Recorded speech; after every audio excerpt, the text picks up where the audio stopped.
Hey guys, it's me, BPRadiant, back at you to talk about the newest set from Magic the Gathering. I'm really excited about this one because, as clearly, I am a nerd, and I really like D&D. Forgotten Realms is really great. I loved reading the books when I was growing up. I've been recently playing the game a little bit. It's just been pretty fun overall. So I'm kind of excited to get used to this set. Couple things to preface, having gone through once, I want to go through again and kind of like talk about everything. This is not going to be like a standard powerhouse, at least until rotation. Unfortunately, like most of the cards, I mean, there's a couple cool stuff that we'll talk about as we hit it, but for the most part, I think that Eldraine and Theros are just too strong, and there'll be cards that synergize with those, but I don't think anything here's going to like shake up the meta or add anything that's going to be like a new tier 1. I hope I'm wrong. I would love a shake up in the meta in the 3 months. So with that said, I'm going to bring up cool synergies I see, as well as talk about more about the impact in Brawl and Limited. Since there's a 2 famous, I think this is actually going to mess with a lot, so I'm really excited to see that. So without further ado, guys, let's get started with White. We're going to try to get through this pretty quickly.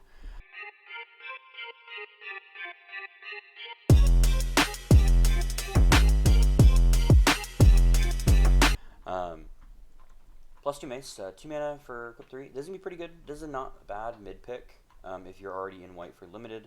I think that the big thing here is like, it's essentially like, I wish I had the free equip clause. It's not bad, it's not great. I hate that it's kind of limited to white, but it is what it is. I respect because the art for this card is absolutely beautiful. And I think this is okay. 4-drop that, we always get like a hop Pegasus a lot in these sets. We had one in Theros, we had one in Ikoria. Like, there's usually some kind of like hop mechanic, and this one's pretty bad, all things considered. But there's not a ton of flying in the set, so I think it'll be actually pretty good to help close that game with some of your bombs. Bookazalt Needs, this card is absolutely nutty. I love this card. It's everything you wanted a Griffin Airy, and then some. It synergizes with Angel tokens, which is really great, which means that it synergizes with the Angels we have out of Zendikar. So I could see some kind of Angel deck coming out of Kaldheim, Zendikar, and this set when we rotate. Or I could see this also being used in the current life gain type decks with Heliod. I mean, it's just a solid card. 3 triple white means you're not going to want to necessarily multicolor if you can help it. Which is why I think if we see Angels, we won't see white, blue, black. We won't see Esper. I think we'll just see probably black, white if we do see them. Even though I think that Linval is like amazing. This is a quick 2-card combo. Just a quick heads up. It is a 2-card combo with Faceless Haven that if your opponent does not have, lands, you win the game. If they don't have land destruction, because you can activate Faceless Haven, it becomes an Angel since it's a changeling, and then you can put the counter that you can't lose the game, your opponent's going to win the game, counter on it. And if your opponent can't kill the Faceless Haven right then and there, or you let it go back to a land, and it still has the ability, even when it's not a creature. So. We may see it being errated, we may see part of that being banned, because that is gonna be a cheese combo, and there's not like there's like I think 4 or 5, with only like 2 of them being at all mana efficient land destruction cards. So we could see that coming teched in. So just expect to see this combo in best of 1. I'll be real with you, I'm gonna run it. In a lot of these mono white decks or white life gain decks, I think it's gonna pop up quite a bit. So let's Unicorn. This is our Pride Mate. We're paying more mana for a Unicorn subtype, which, I play Unicorns in Historic Brawl, so I'm all about it. I think it's pretty good. This would be really good in Limited. I think that it's going to be just like an incredibly solid card. We see Pride Mate take over. 3 mana isn't too big a deal since it feels like it's going to be a fairly slow Limited. Move on to the class cards. So I'm really excited for the class cards. I think it's really flavorful, and it's a combination of the old level up mechanic and sagas, and I'm just super on board to see if this happens again. Cleric class in particular, I don't think is that great. It feels like a little win more, at least early on. But the second level up, you have time, giving you that opportunity to essentially turn anything, like turning your enchantment into your Pride Mate effect, is awesome. Also, the fact that you can res something for 5 mana. I think this is an incredibly powerful uncommon, and this would actually get me to pull the white pretty easily, at least at splash, because this is in limited especially. I think the class cards are going to be completely bonkers, because you're going to have a lot of time that you are going to actually be able to have mana to put into that. Like, mana sinks are always a premium. Glacier Gross is our first venture mechanic we're going to look at, and I think, it's pretty classic 3-drop, ETB. You would need to venture 4 times for this to be plus 3 on flying, for it to be a 3/4 for 3. And I think that if you've got a lot of venture, it could be worth it. But effectively, at worst case scenario, it's a 3-drop 0/4, does not have flying, and you scry 1. And I think that's pretty bad. So unless I'm already in venture, I'm probably not picking this up. It's probably not what I'm going for. Dancing Sword, I'm super excited to see this work. I don't know when, but it's super exciting. Like, I love the idea of like an artifact that becomes its own creature. And ward is always nice on it, and flying is nice on it. It's just, you can keep it if you need to. Like, say you have more creatures in hand, you don't have to trigger the Dancing Sword's ability yet. You can just give the +2/+1 for now, and then boom, you're out of creatures. Let me pay the last one so it becomes its own creature, and you can try to push that last little bit of damage. Or if you know your opponent is not in colors that have a lot of flying or reach, you could also put quickly make the 2/1 with flying to start getting in there for damage. I think that the modal ability to choose when you do that is awesome. Dunbury Cleric, I think this card is amazing, because the problem with a lot of cards, like, I don't generally want to main deck, a lot of the modal cards of like destroy flying creature or destroy enchantment. Like, sometimes those are tough. Like, you don't always want to mainboard those in best of 1 draft. I love them in best 3 draft, and I'll windmill slam them. But the fact that one of the choices is just always going to be good in white right now, since there's a life gain subtype, you will never be mad playing a 1/3 for 2 that gains you 2 life on your battlefield. Also, since the enchantment instruction is huge, since we know about all the class cards coming in, I think that that's going to be a really big deal. And then, Exile card and Graveyard, I don't see that really coming up too often in this environment for a draft. Could be good in Standard as well if we see Black-White Clerics come into play, or if we see Esper Party again. I could see this coming into play, since it and the Wizard, I believe, from Strixhaven, the modal abilities on them just like give you a lot of options in your main deck. Delver's Torch, 1/1 and Ventures, I think that's going to be pretty cool. I wouldn't early pick this, but I'd be pretty happy picking this in the mid to late game. I really think that right now, the Equip 3s just really throw me off. If it was 2, I'd be much happier, because then I'm basically paying 1 mana to Venture and 1 mana to Equip for the +1/+1, because I don't see myself getting to Venture more than like 2 times off of this for the most part. I see people having a lot of removal. I see myself not having a lot to be able to pay the Equip cost every time. But I think if you want to venture, if you are in venture, this is something you pick up, because you need those options to be able to multiply venture. So if you've picked up stuff that's like, there's a lot of cards that when you've completed a dungeon, you get X effect. This is going to be nice. Dragon Cycle is really cool. There are a lot of dragons. You can kind of draft dragons. They're in the uncommon and rare slot. It'll be hard, but this is a card you pick up if you've picked those up. Because otherwise it's a 2/3. It's a 1/3 for 2, and that's just not that big. But if you've picked up some dragons at this point, so you've got like 2 or 3, you see Dragon Disciple, I'm super on board picking it up. Especially if I can get like either the white dragons are going to be really big bombs. In Standard, I could see this working with dragons, because the Ward 1 could be pretty nice, especially if you stack that. It becomes multiple instances of Ward 1, so it's technically on par with like a Ward 2, Ward 3, Ward 4. And then this being a 2/4 for 2 becomes a lot better, to be honest. Divine Smite, I am so excited about this card. I always play Paladins in D&D. The flavor is there. I'm such a fan. I will be windmill summoning. This will easily be my most drafted card, I'm sure, from a flavor win. I think the art is fantastic. I think the fact that phasing out is really big, because effectively, since it's instant speed, it's very similar to how Teferi worked in the M21 draft, and he was a bomb, a house. Being able to pick one thing and just phase it out on their turn, you got rid of an attacker and their best blocker in most cases. And so you just get to do whatever you want with it. Like, it answered a lot of stuff like Elder Gargaroth, and there's gonna be things that's just gonna answer, and you're gonna love it.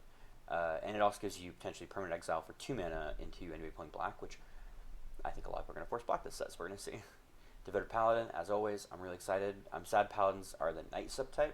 I mean, it makes sense. You've already had that when we called an Eldraine and stuff, but, it's fine. I think this is okay. There's usually an effect like this where we have the +1/+1 Anthem effect on ETB. I don't think I'm really going to be worrying about it. A 4/4/5 isn't terrible in draft with that ability. The Vigilance is a nice plus side. It's better than being on like a 6 or 7 drop Angel. I don't see myself really wanting to play that card though. Dwarf World Champion, more dwarves. Super excited for potentially red-white dwarves being a deck in standard. While we have stuff like Magda, every dwarf we get is just like a nice big printing that can potentially get you like this weird dwarf dragon equipment deck. It's also a warrior, so it fits into red-white warriors that work with it nicely. Yeah, I mean you're always down. Like a lot of times a 3/1 for 2 isn't a bad trade. Usually they have a keyword of some kind. Lifelink, vigilance. The plus or +2 with how many cheap equipment there are could be a pretty nice pickup. So if you're in equipment, you pick this up in the mid pack 2. Or if I am thinking I'm going to go white, I could pick it in pack 1 and hope I could pick up some equipment. I think there's a good amount of equipment in the game. Flumph. I never thought I'd see a Flumph in Magic the Gathering. I loved these things when 3/5 happened. I would probably not pick this in draft unless you were drafting, unless you are not playing an aggro strategy. If you were playing a more like late game controlling strategy, Flumph can be pretty good. You can stall your opponent and try to draw into your removal, your resources. Just know that it's symmetrical card draw, so it's very hard to. I wouldn't really count on this being that good. But the fact that it has 4 toughness is really nice right now because I haven't seen a lot in the early game of the 1 through 3 drops that has 4 attack. So I think that he could wall for a bit and gain you some resources, but your opponent's going to attack each time to try to draw a card. Gloomstalker, yeah, double strike. 3 drop 2/3 double striker is cool. I wish he had a venture mechanic on him. I would not pick this up unless I'm already running venture heavily, because he doesn't venture himself, and even then, a 3 drop 2/3 double striker isn't terribly great. Because that 3 toughness means that anything can block him for the first 2, it will just trade. You would need to basically have venture and equipment to make him really good. And so I think that it's kind of a subpar card. We'll see. I've been wrong before. Grandmaster Flowers, love that they put Bahamut in like his human form, because it's super important that he is a human. This card is really interesting in the fact that they can attack or block, means that you can also use him to push damage unexpectedly from an opponent by just dropping him, plussing him, can't block, boom, get the win. Can also brick your opponent out a little bit by making it so they can't attack. And then I think if you can draft at least 1 Monk of the Open Hand, it's a nice way to have a recursive blocker while you're trying to get him to that 7/7. He's not really a build around, but I think he's pretty strong if you pick him up early. You can easily splash white for him because I think it fits like what he's doing.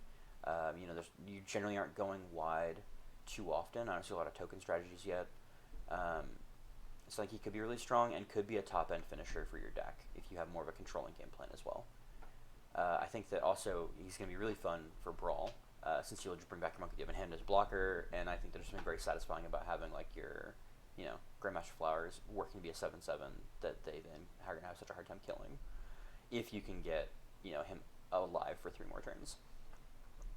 Guardian of Faith, I love this card. Immediately going into my Emil decks, all of them ever. This card is nutty. I think a 3-drop flash 3/2 vigilance is already really good in draft. I think a 3-drop 3/2 flash vigilance that also saves one of your creatures or more is amazing. And I'm all about the paladin nature of it too. It's just gonna be a really amazing card. You will get blown out by this. You will blow people out with this card. This is I think the first pack 1 pick 1 I would pick up that we've seen so far. I think that there's very few instances. The double white's a little tough, but there are very few instances that I will be upset that this is a card I start going into white for, because this is just going to be really strong.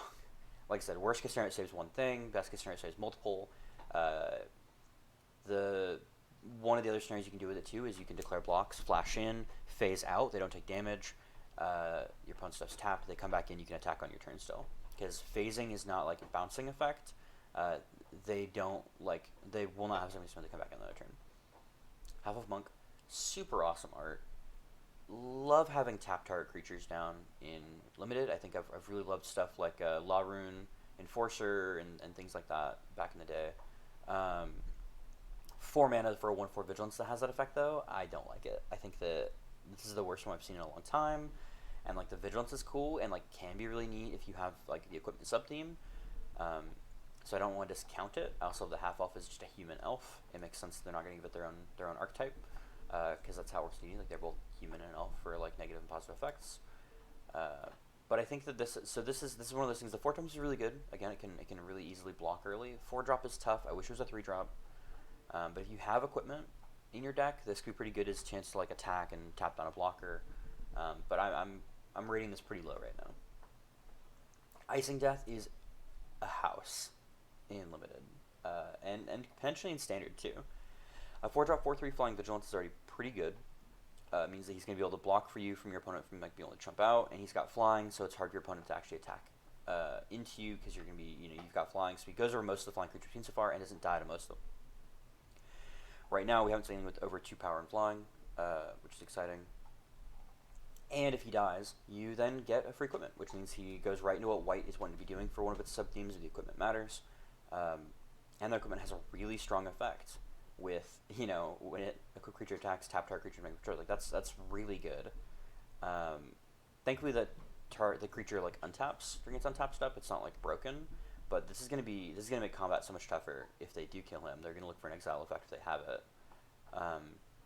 So this just giving you any kind of exit the battlefield effect with a 4/3 flying vigilance, like he's gonna be amazing. A pack one, pick one for sure. I would build around this. Ingenious Smith, pretty good. I'm sad that it's only the top 4. I wish it was a little more because I think that means you've got to really have a lot of artifacts to guarantee a hit. Probably more of a standard build around. To be honest. And then I'm sad. I mean, I get that why they put this in there for the treasure sub-theme, why they can't have this get huge all of a sudden. But I do like the fact that it's a pretty early one that could give you card advantage. It fits into the artifact equipment theme and does get bigger as you play your artifacts and or treasure. There's a pretty good amount of ways to get treasure. So this could be a pretty mid pickup. I'd pick it up if it got passed around a couple of times if I didn't have anything better in the pack for pack 1.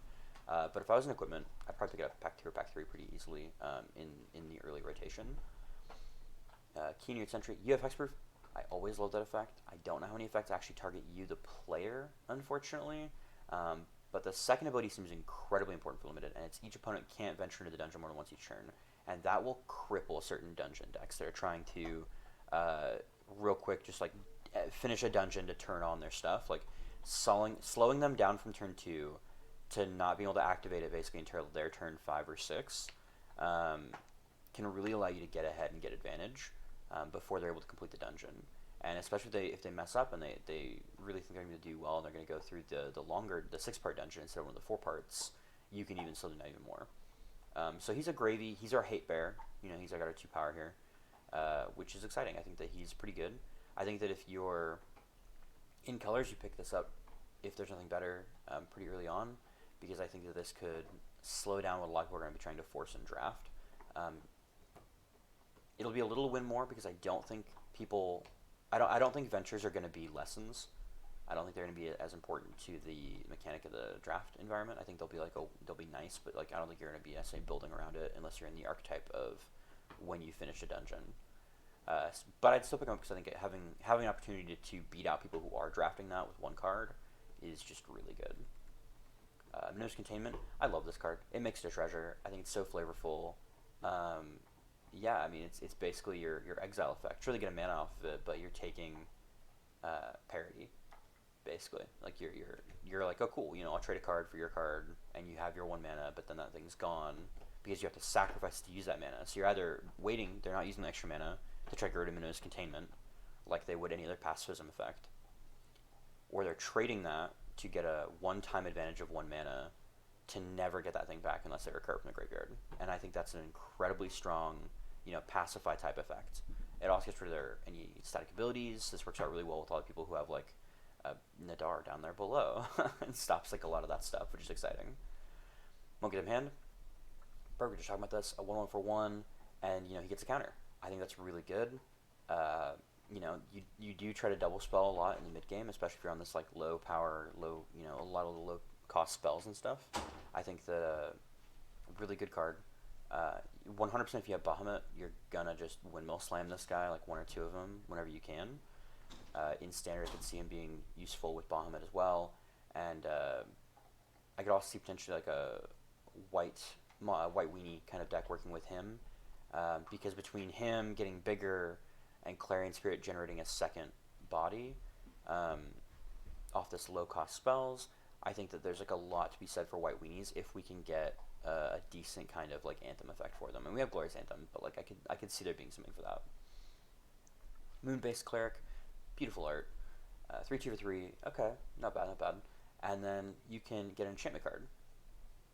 Huge. There's so many good enchantments at multiple rarities. This card is going to be a house. I think that since all the class cards are in there, you're unlikely not to see at least a class card. Or, I will take this every time because I'm sure I can get at least one Minimus Containment with her.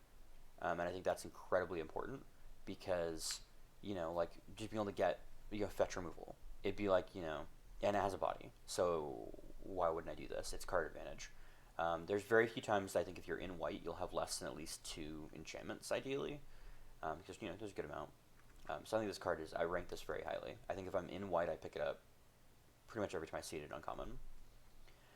Nadar, the Selfless Paladin, the first time we have gotten Dragonborn, and I'm really excited about that. I love that they're just the dragon subtype. I think that leaves a lot to increase with how they're going to do dragons in the future if they do any more D&D sets. I love getting to see some cheap dragons that aren't just like Baby Dragon or Dragon Whelp and things like that. I love it. He has ETB or attack with Vigilance, like a 3 3 for 3 Vigilance. I would already draft that. I would already pick that up to draft, especially knowing there's like a little equipment sub theme. And then boom, he's a 3 3 for 3 that Vigilance and Scries 1. Worst case scenario. And then if you do complete a dungeon, he buffs everybody. And I think that's just an incredibly potent ability. He would want me to probably go into some kind of venture mechanics because of how quickly he can, like, drop in, attack. Cool, he trades with and dies. I still get 2 rooms done out of the 4 I need to have to finish my quickest dungeon. And I think that's incredibly good. Probably going to see some play in Brawl with some kind of white weenie strategy to make him bigger once Heliod rotates, and the current like mono white Heliod white weenie deck that has like nothing, like that only runs like 20 lands, will probably get replaced with Nadar, I believe. Oswald the Fiddlebender is bonkers. I'm such a fan. A 2/2 in limited isn't too great, but effectively Birthing Pod for artifacts is gonna be so crazy in Commander and Brawl. This guy is gonna be really shake up, I think, those 2 metas quite a bit, and I could even see some historic decks coming out of play with him. I think getting to change. I mean, it depends. You have to know your deck well enough, but like just for example, like changing this Paladin Shield in the mid game to a plate armor, if I'm in that route, pretty happy with that, honestly. You could curve it in a way that makes sense, but I think he won't see that big of a thing in limited. But I think there will be some constructed historic Brawl and also some commander decks that are around this guy. Pod effects are never to be taken lightly. Even there was an OTK deck with Vanifar at one point too, with untapping effects. I don't know if you can deal with necessary artifacts, but I think I'm excited to see what people come up with. Paladin class, my boy, pretty cool. I mean, I like it. Your opponents can't efficiently remove or counter spells in your turn. I'm a fan. If you want your opponent to play some fair magic, you buff it. Anthems, great. You have an anthem in the rare slot for the white weenie kind of sub theme. I'm super on board. And then you make one thing bigger. Okay, so you basically kind of like Path of Bravery it. Yeah, this is a really sick card. I would probably pick this up. I don't know about first pick, depending on the uncommons in my slot. But if I'm trying to force white, I could pick one this. If there's like nothing bomby in the uncommon slot. But I like it. I think it's really fun. I just wouldn't expect you to be playing it on turn 1 too often. This will either be backbreaking or useless. So you're really trying to get that level 2 before we get anything too big. And so 4 mana for an Anthem effect isn't bad, since you can play it on turn 1 and then Anthem on turn 3 or 4. Paladin Shield, big fan. Love the hand being there. I love that it has flash and is like a 2 mana 0/2. Combat tricks are always big. I wish it was 1/2, but I get it's supposed to be a shield.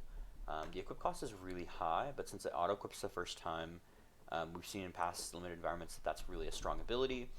So if I'm in the equipment sub theme, or if I'm in white and there's not a lot better and in my first second color, I would probably pick this up. even if I don't play it, it might make the cutting room. But just having an option for a flash O2 can be really strong. Yeah, 5-drop 3/3 flyer with Venture. I'm not happy to pick this up. I probably won't play it. Maybe if flying is like really something I need to close out games, but I just don't see this being like that useful. Player in the income slot, I love this card. I think it's so strong. It's going to be really strong in the equipment deck sub-themes, even if you're not equipping everything. +3/+3 in Ward 1 will make it harder for it to remove order creatures on, and the 3/3 is just going to be really strong. I think that like by having that there, you make every creature you play game-threatening at least 3 power, and harder to remove. And I think this is just going to be a house in limited. I think it's going to be really good. I could even see it coming to play in like the white-red warrior deck equipment that's going to be coming out, either post-rotation.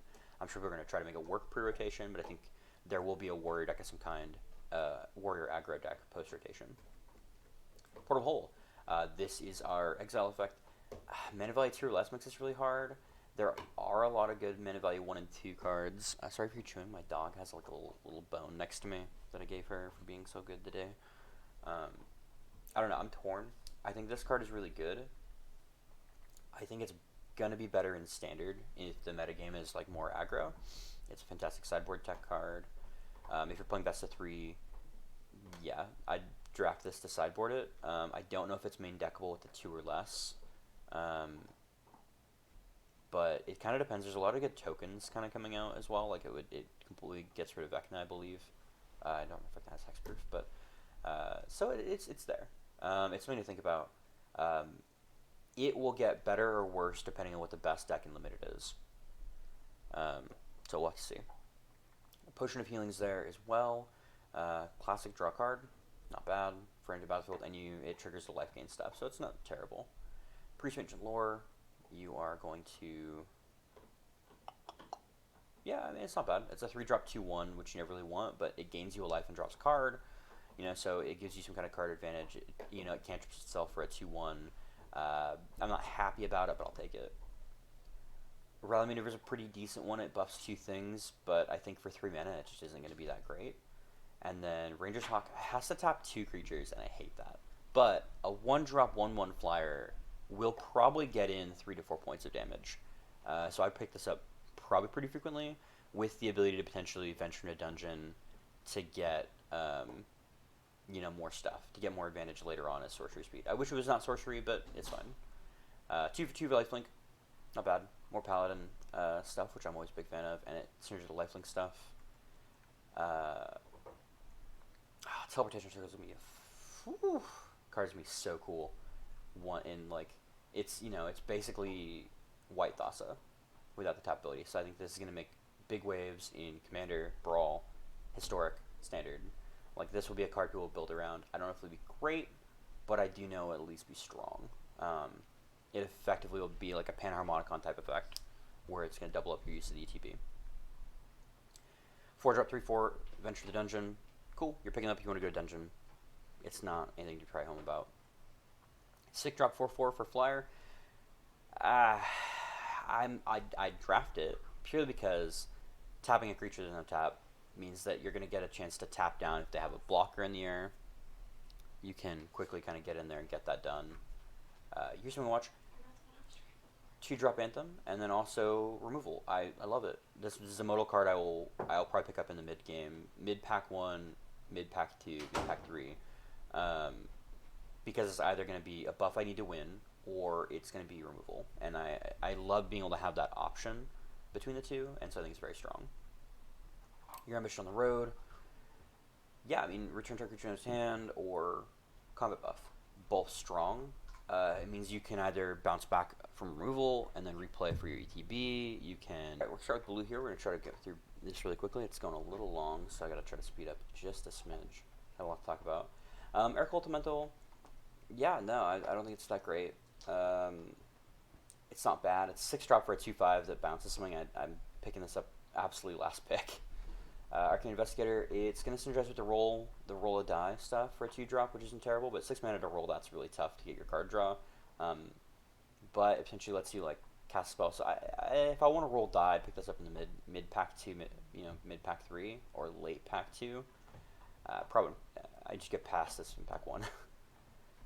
Bard the Gate's pretty cool. I love the idea that it's our classic counter creature planeswalker and venture. So basically, think of it for the most part as counter target creature planeswalker scry one, and that's not bad for only needing single blue. That's our cancel effect, and I'm okay with it. Black's Waterdeep. Yeah, I'm honestly kind of a fan because it works with the treasure mechanic, works with the artifacts. Like, I think it's really neat to be able to quickly make a blocker if you need that 4/4, or make a 4/4 at the end of their turn and use that to attack. Or if you have a way to untap the black stuff of Waterdeep, you could even make that 4/4 not a 4/4 anymore, so they can't remove it. There's like a lot you can do with this card at 1 mana.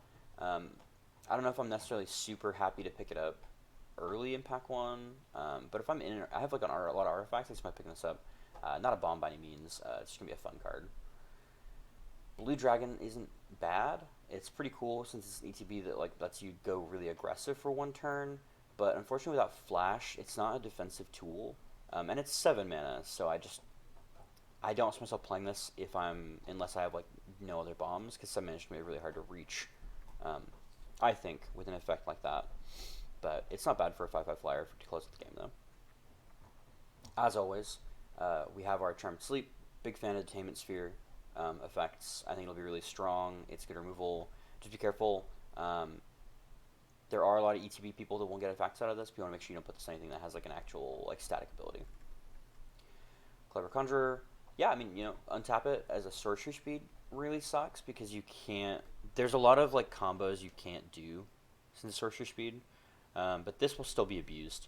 Almost every untapper in the history of ever has abused untap tap effects at some point, either in historic standard, everything, legacy has some fun stuff. Commander, I'm sure you've been untap tap down. However, it's technically mana ramp in blue, so I'd probably pick it up if I'm in blue towards the middle. I like the fact it's Mage Hand. Conjure Other Plane isn't bad. It's divination effect. For the most part, you could say it's just going to be draw 2 cards for 4 mana, which is worse than divination. If you get the scry 2, it's at parity, and then if you manage to like get the nat 20, then like you're so happy. Instant speed's really nice about it too. You probably pick this up if you're in blue trying to play more controlling strategy, since it effectively will cantrip itself and draw an additional 1 bare minimum. The downside is Flash for 1 extra mana of divination. The upside is scry 2, and I liked it a lot. Demilich is terrifying. This card is so nutty. It really forces you into a heavy blue as your main thing. I think this will be more important outside of draft and more in our constructed formats. But I love that it gets cheaper for each sorcery cast, so like your cantripping and Phoenix, things like that. The fact that it lets you cast copies when it attacks. It's also important that the instant search spells do not have to be blue to reduce the cost. And I like the fact that it doubles your removal. So even if you are drafting this like in a blue-black kind of removal shell, it's really strong. Also allowing you to cast from your graveyard. Recursive effects are really strong. I think this card is going to be really good in some kind of constructed format. And it's not bad in draft. You just got to be careful with it. Displacer Beast, not bad. It works for adventure, and it bounces, so you can venture more and more to complete dungeons. If you've got extra mana like that, it can block and bounce and then play itself. There's a lot of things you can do with this late game in blue. Genie Wonder is an ETB that works with the dice effect. Not great, but a 4 mana 3/3 flyer is awesome in most cases. Like a lot of times that's going to get through for at least 3 damage, if not 6, and that's something you always want. And since the ETB does let you scry at least 1, 1 to 2, you can get like a little bit of like advantage off that, getting to stack your next couple draws. Dragon Turtle, I don't know how I feel about this one. I love the idea of a 3-drop 3/5. Ideally you're playing it during your opponent's turn, pre-combat. It taps something. Dragon Turtle doesn't untap, then their thing doesn't untap, and then you get to attack with Dragon Turtle. Like ideally, like Dragon Turtle is up before their creature is, which is really cool. So like it's nice. Could even go in some kind of like blue-black flash deck, if one of those evolves and comes up too, 3/5 is nice. So I probably will pick this up pretty early on. I'd be pretty happy with it. Extension print, it's not bad. It's an ETB, Enter the Venture the Dungeon, which is nice. And then,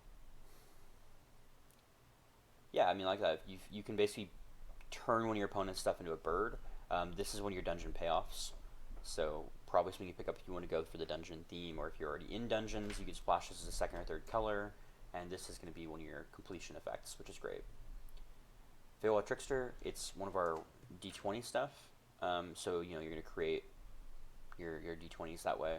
You're going to create tokens off of every time you roll. I think this is what you want to go for. This could be a pack one, pick one if you want to go try to force that, or if you've picked up a rare early on. There's a lot of stuff that rolls that this can be really good for. At 3 mana for a 2/2, not bad. A 3 mana 2/2 that makes 1/1 flying creatures is pretty good. We saw that with the Murmuring Mystic, which had a bit of a better stat line at 1/4 for 4. But I did really like that he made flying. Like that really just kind of like was great. Fly's really nice. It's one of those recursive effects that's gonna let you venture the dungeon, and it gives creature flying. So you really can kind of jump over somebody to secure a win with 1 mana. I always liked in certain cubes and stuff having the 1 mana flying enchantment or flying spell. I think getting a chance to venture as well, like effectively could be, if you don't really care about completing the dungeon, it could be deal damage and scry 1, deal damage and scry 1, deal damage and scry 1, like, for the 3 dungeons. Grazilax Illithid Scholar, I like that a little bit because it allows you to, like, keep your chump blockers. I think that's a really smart move. And then I also like the fact that he also lets you draw a card. So you've got board advantage on turn 2, you drop, like, your white-blue, you've got, like, a creature 2 down or some flyers, you drop them on 3, hit, boom, you just draw a card. You're getting some card advantage from right away. Reconnaissance on a creature with the effect lets him, he can return himself as a blocker, which is really strong. I think it's like a really cool ability. This would be a pretty good card to pick around pack 2, pack 3 if I'm in blue. Guild Thieves and bad. I love the fact that the package is all 1. It's a 2-drop 1/1. If your opponent can't block it early, cool. You're gonna get a 2/2 3/3. It's very similar in regards to that as Ravnica was with the black-red Hasty Boy. It's not quite as good, but the fact that at least it has its own unblockable effect means that effectively you're swinging in for 4 mana with a consistently bigger Guild Thief every time.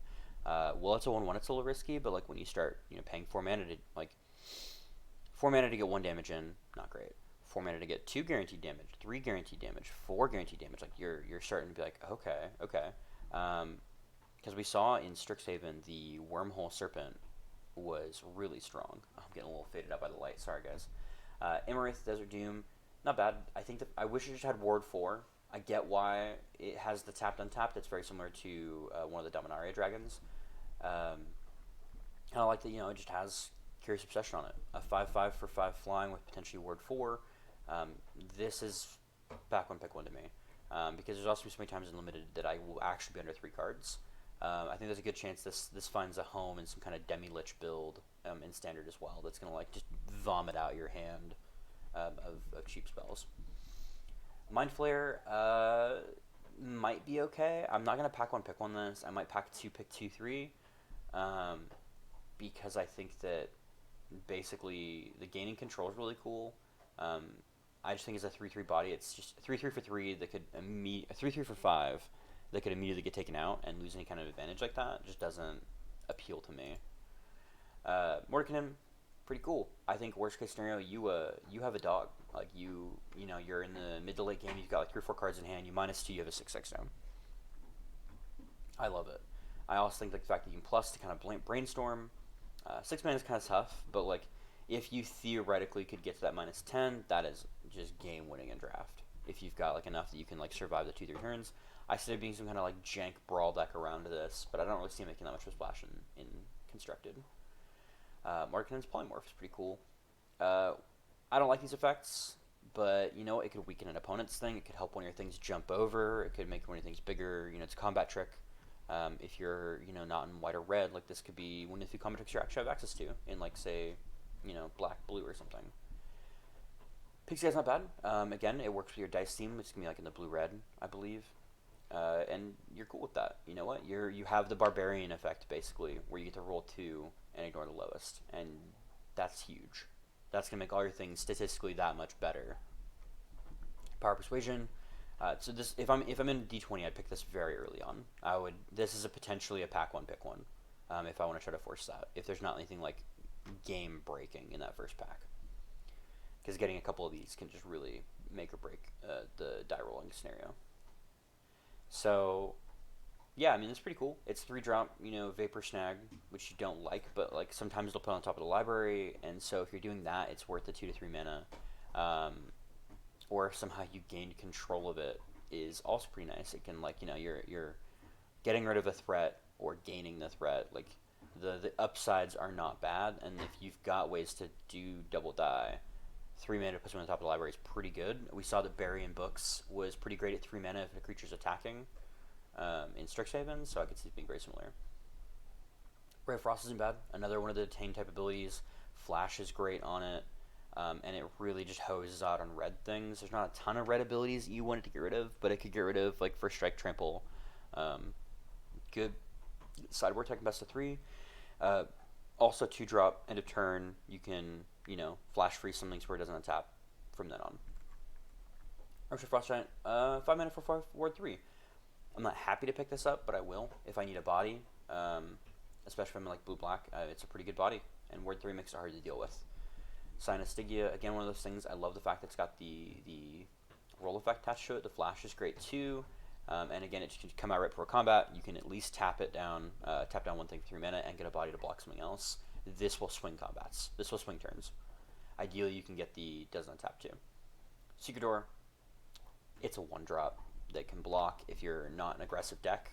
I'll take it, and it potentially has the upside of getting you to venture the dungeon. 5 mana is really steep. Sorcery speed, really steep, but it is at least something if you're not on the beatdown. And that's what you have to know when you're drafting, if you are on the beatdown or if you're not. And I think that's not bad. So we've got Shocking Grasp next. I find it really interesting the lightning spells are minus power, but maybe I'm just thinking of like playing a Magus but Shocking Grasp and doing oodles of damage. But it's your classic subtract an opponent's power cantrip. Not great, not bad. You're not happy to see it, but there'll be times where that's going to blow people out. I like this a little bit. It's another recursive venture mechanic, but a 2/5 for 4 with no way to get evasion. I get this handed to me or I don't draft it, I think. Silver Raven, a 1/1 for 1 flyer. Again, this will get in for 3 to 4 points of chip damage. This also leaves us to getting some pretty good 1-drop common flyers out of white-blue, with, of course, like the classic white-blue flying sub-theme that people draft, and ETB Scry 1. I really wish that was ETB Venture the Dungeon, which effectively on turn 1 is Scry 1, but it's fine. It would probably be too powerful with 1 mana if that was the case. But you probably pick this up if you want to try to be more aggressive in a blue shell. Middle of pack 1, end of pack 1, beginning of pack 2. So let's buy. Not bad. 3 mana for 3/2 is pretty good rate. And when it does damage to a player, draw a card. We've seen these effects before. Usually on the attack trigger, which is probably a little better in how they do damage, because again, no form of evasion on here. But this with the 1-drop fly enchantment, pretty good. It turns into a 3/2 flyer that ventures and draws a card. I'm always a fan of that. So this could be good. It'll depend on what you've got anyways for evasion in there, or if your opponent is playing behind. So if you have evasion removal, this gets infinitely better. But it's just a tough call.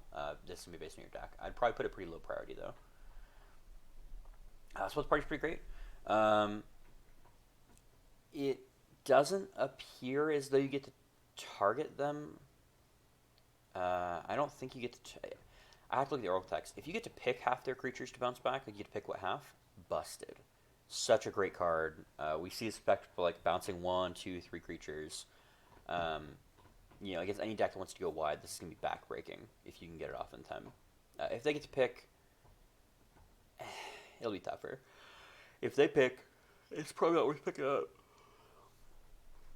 It's an insight. Pretty fair card. I'm not the biggest fan. I think that you probably pick it up because it could potentially be like draw 3 or 4 cards. If you're in a control shell, if you're in an aggro shell, don't touch it. Touch Laughter. There is like not a mill sub theme. This will might see plain constructed. Do not grab this unless you just want to get one copy of it to finish a collection like a rare drafting. Just don't draft it. Here's Tossman. I love this card. This is really good for a lot of your more bomb creatures with good ATBs, things like that. Like it's 3 mana to give +1/+1 and potentially duplicate a creature. This makes your bombs bombier. This makes your evasive threats double, and this makes your ETB effects trigger again. So it's everything you want right there. Just be careful. It does not get rid of the legendary rule. True Polymorph. This is gonna be an annoying thing in Commander because it'll get rid of your commander permanently. Like, hey, let me just make your commander a mana rock, and then we have to wait till somebody blows up a mana rock, or you gotta blow up your own mana rock. Like, or in this, you're probably turning, maybe you're turning something into a 1/1 or a token or a treasure. But at 6 mana, I just don't see this being good enough in limited to take a slot. Because if there's nothing else, you just can't use it. We get to our first blue class, Wizard class. Max hand size isn't great in limited. Draw 2 cards for 4 mana. It's not bad since you're basically, can source your speed up. You play the 1 turn 1, and when you draw a card, you get a counter. I like it. It's very interesting. I'd probably pick it up if there's nothing else better in there. But it's hard to play around that final one. Realistically, I'm hoping to play it like turn 1 or turn 2 very early on, and then use it to draw cards when I need later on. That's the idea. And then maybe I get to level 3 and can go from there and start getting counters on my creatures to end out the game. Wizard's Playbook is really interesting. 7 mana is really, really tough, but I love the idea that after you play this, you can't necessarily use it right away, but you can start using it to gain advantage from your graveyard, which is always going to be really big. Especially when you're at 7 mana, you've probably cast a few spells. If you have a lot of spells, I can see picking this up in Pack 2, Pack 3. Pack 1, though, I think it's really a tough call. I would maybe take it if it gets past me pick 4 or 5, unless we see some really degenerate spell combo decks using this as a finisher. I think that there's probably better picks early on in Pack 1. This doesn't pull me to blue. Come to River, not bad. It's 2 mana bounce and or can't be blocked, which works really well with our deal damage things. Works really well with things like Trickster's Talisman, Soul Knife Spy. It's effectively like a removal, or it just wins you the game with that unblockable. So this is a really important card if you're in blue. I think you pick this up. I would pick this up over Spellbook most of the time. I feel both modes are extremely relevant. Could even see standard play. Find the Villain's Lair, another modal card, counter spell, or draw 2 cards, scratch cards. Yeah, I mean this is cancel but better. Yes, infinitely yes. If I'm wanting to play the blue control, I'm gonna pick this up because you know what? I can counter a spell, or I can draw 2 cards and discard 2 cards. Sure, you're technically at card disadvantage there, but getting a chance in limited to filter through a hand of lands for 3 mana, or if I'm pretty good on what I've got going on, I can just save the counter spell. Both really strong. See the guard approach, 1 mana tap creature, or get hexproof. Nice. I probably range this in the mid range. I probably think this one going in blue-green, blue-white, maybe not so much in blue-black. The hexproof can be really strong if I've got a lot of strong creatures to go with it. And top creature is probably less important than the hexproof against removal is, but I remember this card exists at 1 blue mana. This will blow people out too. Wanting Malison, not bad. I like it. I mean, you can get 2 damage in, unblockable. There's some really great ways with equipment and then set to abuse that, and then you venture. It's a repeatable venture. I think that's incredibly strong. Worst case scenario, you can get a chance to get the Scry 1 on turn 3 if you played on turn 2, and that's exactly what you want. All right, on to black now. All right, so Ace Rock here is a repeatable venture. Big fans. We start on black on this one. I think it's incredibly nice. You have to go through the one that makes you discard and lose life or whatever, which is tough. But a 5/5 for 3 effectively in the mid game if you've gotten that through, or they sack creature get zombie. This card is just really good, especially if you're going into the venture mechanic. It kind of sucks if you're paying 3 mana just to venture into the dungeon, but you're paying for what you get. I think there'll be some fun decks around him. Some interesting venture mechanic decks in Brawl or in Standard after rotation. I don't see him making too big of a wave, but I do see him fairly being early picked by a lot of people. Fun card. Pilfer Beholder, not bad. The sack enchantment is very relevant with how many enchantments are in this set and how impactful they are, and especially how much mana people are dumping into them. You're getting like a pretty good value out of that, especially off of a 6/5 for 6 isn't bad. And then the Menace can also win you the game too. So be careful. This card will probably most likely be used as Fear Ray on a board state to get through blockers. I think that's really good. Black Dragon's pretty cool. Yeah, I mean it's 7-drop 4/4 flying, which is not great. But black doesn't have a lot of flyers in the set, but it does count as removal as well. I'm not happy to pick this up, but if I'm trying to go for the dragon sub theme, I've picked up Tiamat or something, like I'm about it. I'm gonna go for it. Book of Valdek brings to our first thing of Vecna, I believe, which is super exciting. So if you, all of them are rare. It's gonna be so difficult. You might pull this in sealed. Maybe you try to force it in draft, and unfortunately, you have to have lost your own life to create the black zombie creature, and there's not like a ton of way to lose your own life right now that I'm seeing in black. So maybe this gets better, but I don't see yourself drafting this at all unless you are just going all in on trying to get all the pieces of Vecna. Like you've seen like 2 of them passed. You saw one pass, you're gonna pick it up, and then you just get lucky. Truck Drop's pretty good. It's our our hate card in hand. I think it's okay. It's not great, but if you're going for that controlling build, like you want this. String Skeletons is a 4/3 for 4, and when it dies, venture. So 4/3 for 4, and then you get a chance to scry 1. Not bad, not good. Deadly Dispute is going to be pretty good, actually. I like this a lot. I think with the treasure sub theme, this is really good because you're 2 mana, sack a treasure to draw 2 cards and get a treasure, and I think that's just incredibly strong. And it's in speed, so you can also just sack creature removal. And get the treasure for next turn. I'm a big fan of this card. I would draft this as soon as I know that I'm in black. Testament of the Curo, not bad. 4 mana for a 2/2 does not seem great, but it is a lord for skeleton vampire zombies. There are a lot of those in black. And if something dies, you can pay 1 to get a 1/1, which effect turns into a 2/2 skeleton, and it is not tapped. These do stack. This is something that would definitely pull me into black. Demogorgon's Clutches. I'm sad we didn't get the Demogorgon. I'm sure he'll be in one of the Commander precons, but it's not bad. It's mind rot, and they lose 2 life. The lose 2 life is actually pretty relevant, because it could kind of like get a kill. I don't know. It wouldn't pull me into black, but if I ended up running it, I wouldn't be too upset. Devour Intellect is pretty cool. I like the idea that they discard a card, and then you can Thought Seize if you use treasure. There's a treasure sub theme, so it's pretty good. There's a slight discard sub theme, so maybe it's good. I probably don't draft this unless I'm pretty heavy in the treasure sub theme already. Then we have Drider. Yeah, I mean, I like the fact that it has to do combat damage. Kind of sucks, but a 4/3 for 5 reach is pretty good for black since there's not like a lot of flying in there. And the fact that Spider has Menace works really nice too. It really is nice with how it works with Lolth, which we'll see later, but I'm a fan. Dungeon Crawler, 1-drop, 2/1, Battlefield tap. It's our classic kind of Ghoul Caller. At Uncommon, there's a couple things that are going to buff it, and also the fact that like if you are doing like a venture mechanic thing, you have a lot of things that venture even coincidentally, this becomes really good because it'll come back to your hand. Like worst case scenario, you're getting in potentially for 2 damage.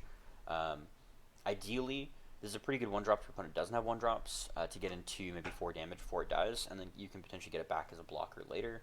I'm a fan. I think it's pretty good. It doesn't pull me into black, but if it's early pack 2 and I'm in black and there's nothing better, I'm about it.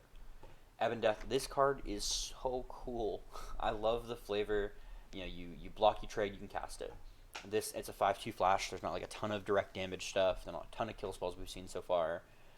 This is going to sneak in for damage. This is going to blow people out. I am pack 1, pick 1ing this constantly if it shows up. Like I would splash black if I'm already in 2 other colors. So I get this pack 3, pick 1. Because I think just being able to like cast this and recast it anytime something else dies, your creature or their creature, is going to be giant. It's going to be super cool. Eyes Beholder, it's Tragic Slip at worst. I get that it's really flavorful and it lets you kill anything in the format, it looks like, except I think the Tarask too. It leaves Galta alive, but I think that, I don't pick this up because I absolutely have to. Because 6 mana for removal that doesn't exile in this format doesn't seem very great. Fate's Reversal, yeah, I mean, it's not bad. You get a creature back for 2 mana and you venture. We've seen these effects be pretty okay and limited before. Usually they return multiple cards. So really, I think you have to be worried if you are in the venture mechanic or not. But I don't see this being super powerful, but I could see you drafting this to try to make sure you're completing a dungeon to get those effects. Feign Death, great card. We've seen these be absolute bombs. In Standard, it won't be great until after Zendikar, since we have Malkia Rebirth that doesn't get the counter, but it's also an MDFC for the land, and I think that that's like worth just as much. Forsworn Paladin, I see a lot of people sleeping on this card. I think this card's gonna be really good. I think a 1/1 for 1 menace early game, especially in draft or constructed, you get in 1, 2, 3 points of damage.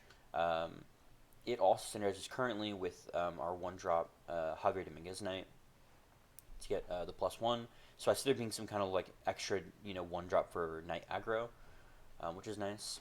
I don't think it'll be quite as strong as it was with Knight of the Ebon Legion. I think he kind of competes with that. But I think in the mid game for draft and for constructed, like he becomes mono black ramp or black red ramp, and that's big. He plays off into their treasure theme, and then also his buff, the +2/+0, does not have to be him. And I think that's something that people are really sleeping on. That like you have your 1-drop flyer in white, you have a 1-drop flyer in blue. You are suddenly pumping them to hit for 3, and I think that's just incredibly backbreaking. The fact he also gives Death Touch if they do have treasure ability can be really good because, say you have something that has to be Menace. He has Menace. Like, boom, you get to buff that. If you had used treasure token you created earlier, you now traded 2 things. And he's going to make combat math incredibly hard. I don't know if pack one, pick one. There are some uncommons, I think, in the set that are a little stronger, but, like, he would pull me to black, 100%. Or she? Oh, she. My bad.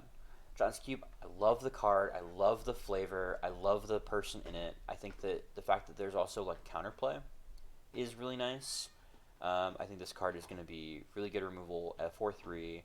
There's not a lot of, like, your opponent might have the answer to it, they might not.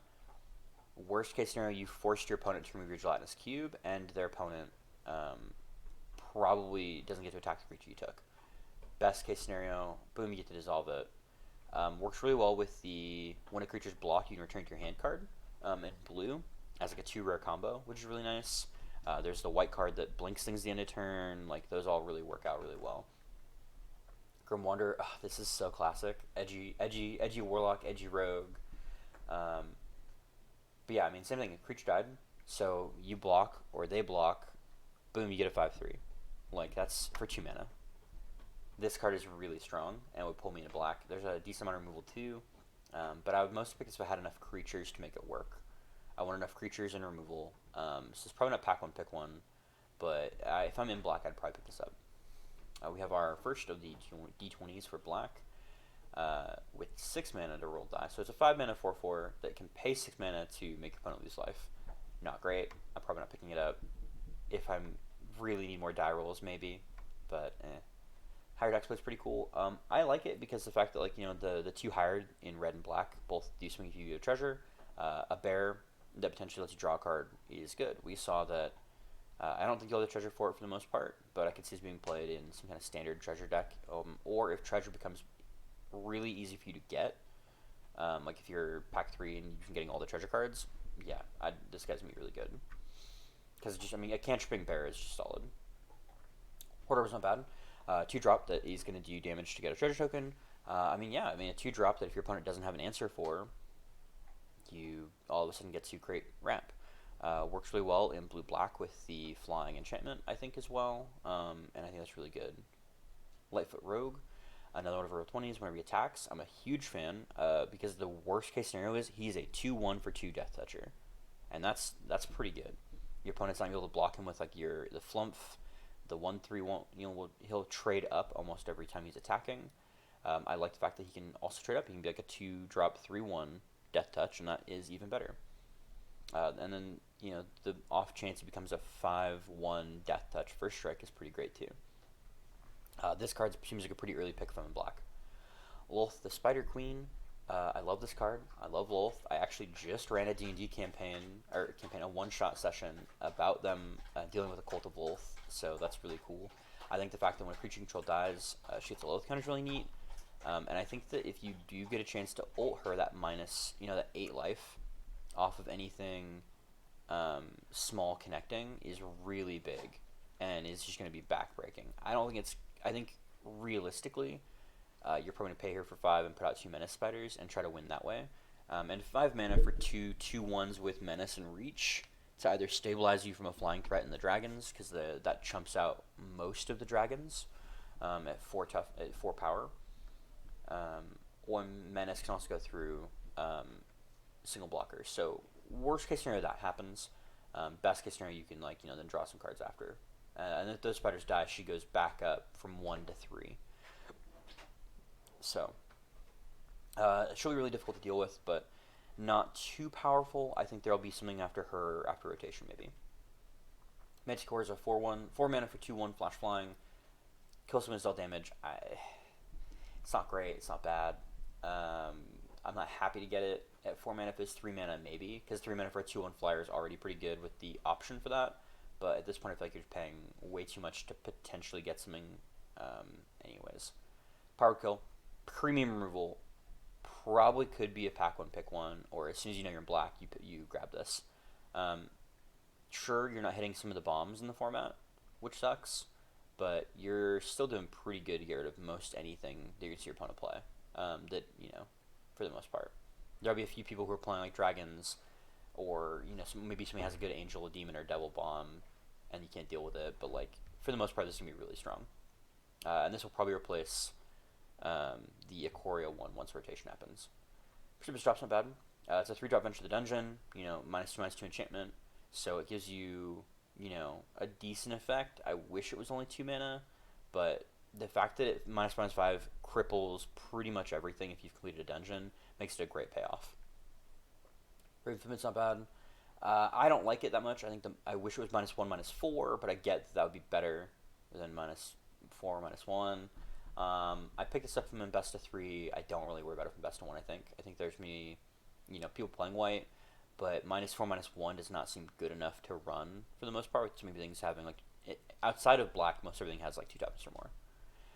Ruby's Houseman, I like it. I think it's cool equipment. There's not a lot of first strikers yet that we've seen, but I think it's really cool to give Death Touch. It lets you always trade up on your small things. It makes things like you're playing in blue. If it does come in a draw card, people are like, oh, I'm much less likely to block that if it has Death Touch. I also think the fact the attack alone trigger for the 2 life gain 2 can win you the game. And so that's something you need to watch out for. And the quick 2 is not bad either. Sepulchral Ghoul, another zombie, not bad. It sacks creatures, so it'll trigger all of the when something dies this turn play X thing for free, and he gets bigger. And it's not sorcery speed, so you need to watch out for this, potentially for blocks. Shambling Ghast, not bad. Another zombie at 1-drop. Some really good 1-drops. Looking like it could be some really aggressive deck making already.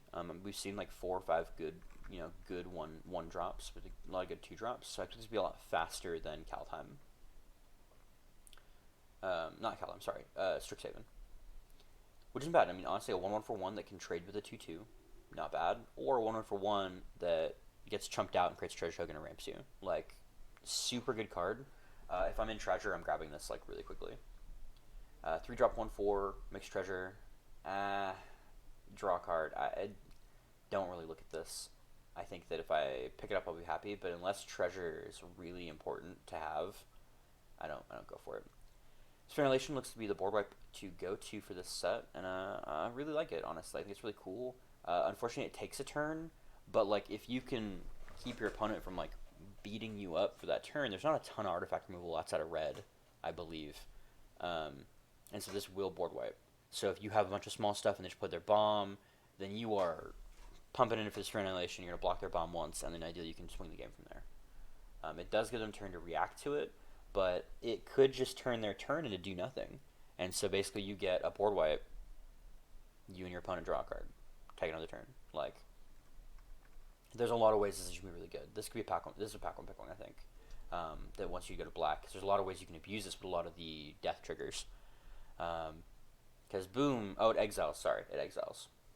So it does not get death triggers. gets around death triggers. These tools are pretty cool. 2 mana gets treasure token, and then can't be blocked for 2 creatures. Works out really well in this blue-black kind of rogues archetype. So, I mean, it's not bad to pick up. It lets you do, like, the card draw, damage venture in a dungeon, damage venture, damage make a treasure. 3-drop, 2/3, ETB, lose 2, gain 2. Not great. I'm okay with it because the ETB effectively means that it already connected once with lifelink, basically. The effect's not terribly strong, but it can help close out games or give you reach. 4 sword, not bad. 1-drop with 2 to equip plus 2 death touch. Huge already. Huge already. I think that's incredibly strong. It lets all your creatures trade up for 2 mana to equip for plus 2 power. It makes your evasive threats hit harder. And if you somehow get to 8 mana with an evasive threat or they have nothing, you just win the game. Yeah, this is super good to pick up. This would get me into black. I would windmill slam this. Like, it's a win con. It's a win con that isn't even that hard to, like, reach if you're playing, like, the control strategy or an aggro strategy. Because, like, you're playing aggro, great. It gives you stuff plus 2/0 and death touch. Like, for 2 mana, like, you're going through walls, you're up trading, you're getting good damage in. Warlock class, not bad. I mean, the death, losing a life thing, it's pretty good for 1-drop, but I think I'd rather play, like, I'd rather play a creature and play this, like, turn 2/3. I think that the level up pretty nice to get you to kind of anticipate. Giving you black anticipate for 3 mana is pretty cool. And then I think that the 7 mana thing is really great to close out the game if you have those evasive threats where they take that double damage or double loss of life essentially. But it's really tough to know where this one sits. But I think it's right now it's kind of middle of the pack as far as our classes have gone. Westgate Regent. This card is nutty. Absolutely nutty. It's a 4/4 that turns into an 8/8, turns into a 16/16 with ward discard a card. So you're getting a 2-for-1 if they want to remove him. And he's got flying. Pack one, pick one. Bomb for sure. White. Pretty cool, honestly. A 3/2 for 2. I wish I had more toughness, but there's a lot of things that give toughness or menace or death touch, who ideally will trade with who he attacks with. And you'll get a 2/2 zombie token. And it exiles, so it doesn't get the ET, or it does die, and then you get it, and then it exiles the card. But I think it's super cool. It's very flavorful. It's a great way to push through and trade. Trading a 3/2 with a blocker, and then getting a 2/2 seems really good. If I'm in black, I'm picking this up pretty early. Wansi Fangblade, 3-drop 2/2 Death Toucher, and how much more Adventure the Dungeon? Yeah, another thing works. We've got that rogue sub theme again. It's another repeatable venture, only on combat damage, but And then I also like the Zombie Ogre as a 5-drop 3/5. I think it's a little overcosted, but it does let you venture in the dungeon once per turn. So it's another repeatable dungeon effect if that's what you're going for your deck. We're in the 4th color. We're getting there, guys. We're hopefully going to be on that 2-hour mark. 2-drop bear that has Menace if you have equipped. Not bad. There's a lot of really good, cheap equipment in white and red, and it is a warrior. Probably won't see any standard play, but I like it. Barbarian class works really well for your blue-red, which I think is very interesting. That it works best for blue-red, since that's your dice rolling mechanic with the warlocks and stuff. I think this is one if you have enough dice rolling stuff, if your dice rolling stuff is very mid-gamey. In the mid-game, leveling this up to get the Menace is really strong for an aggressive deck. So this is a pretty great card to play if you can just like play the 1 red and then the 2. And then eventually, towards the late game, being able to give all your stuff haste to top deck off anything and just burn it out is really strong. I see this seeing play being a very contested pick in draft. I'm torn. I think that if it sees play and constructed, it's not going to be for the second 2 abilities. It's just going to be for this first one to roll more dice to get better options. Love Battlecry Goblin. I think that Pack Tactics is a great effect for the roll of this, and I think the fact that worst case scenario, you play this on turn 4 to swing in for 3 with haste, assuming you have no other goblins. But I think that the haste and the +1/+0 are really great, especially with Pack Tactics, since you've got other goblins in there. I think this card is a really early pick. Boot speed, really good equipment. Haste is not bad. The +1 attack isn't bad. It's basically better Ruby Crystal Slipper. So I'm always a fan, and I think that this will also be a pretty good early pick if you think you're in red. It'll also be even better if you're in, I think, red-green or red-white. for either the equipment sub-theme or for just giving haste to some of the green creatures. More dwarves for Magda. And yeah, something, roll one of my dice. It does the 1 damage to each opponent. You know, like this works really well if you're going for that dice sub-theme. I think you're generally going to be happier if you're in red-blue for that, but we'll see. Burning Hands isn't bad. It's our anti-green thing, which is pretty cool. 2 damage for 2 is really good for a creature planeswalker. You know, it's not quite 1 mana shock, but like, and then getting to hose green, like this is something you pick up pretty early on. You don't need to be in best of 3 to pick this up.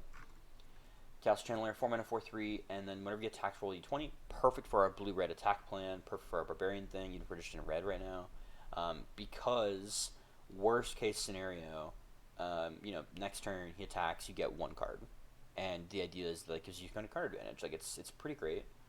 I honestly wouldn't really want to get the nat 20. I think that especially like turn 5, it's really hard to play 3 cards. But what do I know? Critical hit's great. Double strike's awesome. And then it gives you a payoff for if you are rolling dice, like a barbarian. Don't expect to get it back, but 2 mana, instant speed double strike. In Tarkir, double strike was awesome for, so I think that like this will be really strong. You're gonna have to watch out for this, especially with tramplers. I love Delana Wildmage. I will be building a brawl deck around her. I'll be building a commander deck around her. I'm such a fan. You just have to find ways to give her evasion, or you know, keep her from dying. And so that's really exciting, because the worst case scenario is you get the 1 through 14, and you get a chance to create a copy of Delana, basically. And they have to block both Delanas to stop this effect from ever happening again. You have 15 to 20, you create a Delana, and you roll again, copying a different creature now. Or if you don't copy the Delana, you copy like a really impactful ETB trigger. Like this is just a really strong card at 4 mana, I feel. Especially since there are a couple haste enablers. You know, 5 mana you get a haste enabler, or you have the barbarian to give haste enabler as well. Dueling Rapier, huge. Huge, huge, huge, huge. If I'm going to red, I picked this up very early. Flash +2/+0 is already a Rimrock Knight. That card is nutty in Eldraine Limited. And I think that the option to pay 4 to equip it later on, where it's really steep, is also really good. Like, no offense, there's a lot of good 1-drops right now, if I'm in red-white especially, which is where you realistically want this the most. Playing another 1-drop Flying Bird and then turn 2 Dueling Rapier on it, yeah, 3 damage right then and there with, like, very little, like, no real options for them to counterplay turn 1 or 2, is going to be giant. Like, it's going to be super aggressive. Earth Cult Elemental for 6 mana for 6/6, not bad. We've seen that be pretty good in some of the red decks before. Unfortunately, the upside and downside is pretty tough. Like, the sack of permanent means you could sack a land, your opponent could sack a land. Like, depending on what your opponent has on the board, this is pretty great.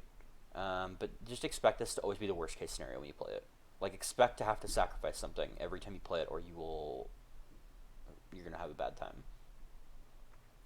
Love Faraday's Fireball, honestly. I think the fact that, like, you know, 5 mana, so Pigment Storm is 5 mana to do 5 damage, basically. In Strixhaven it was great. This also, since you're probably the aggro deck, you are on the beatdown, 2 damage to your opponent no matter what, and 5 damage to a creature is going to be huge.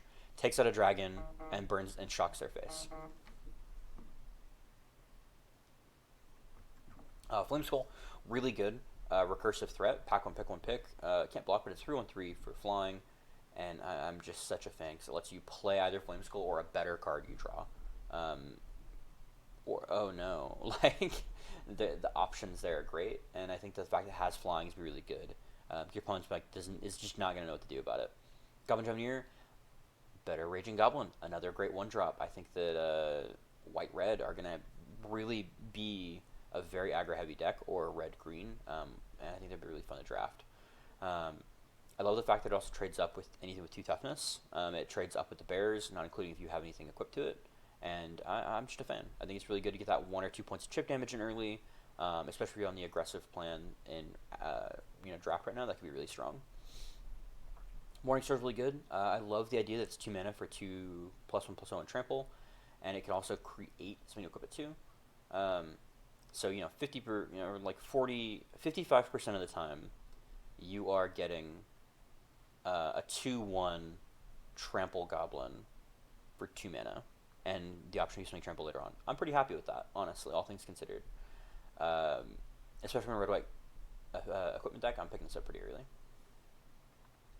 Whenever holding your attacks, roll d20. Yeah, I mean, this is a 3/3 for 4.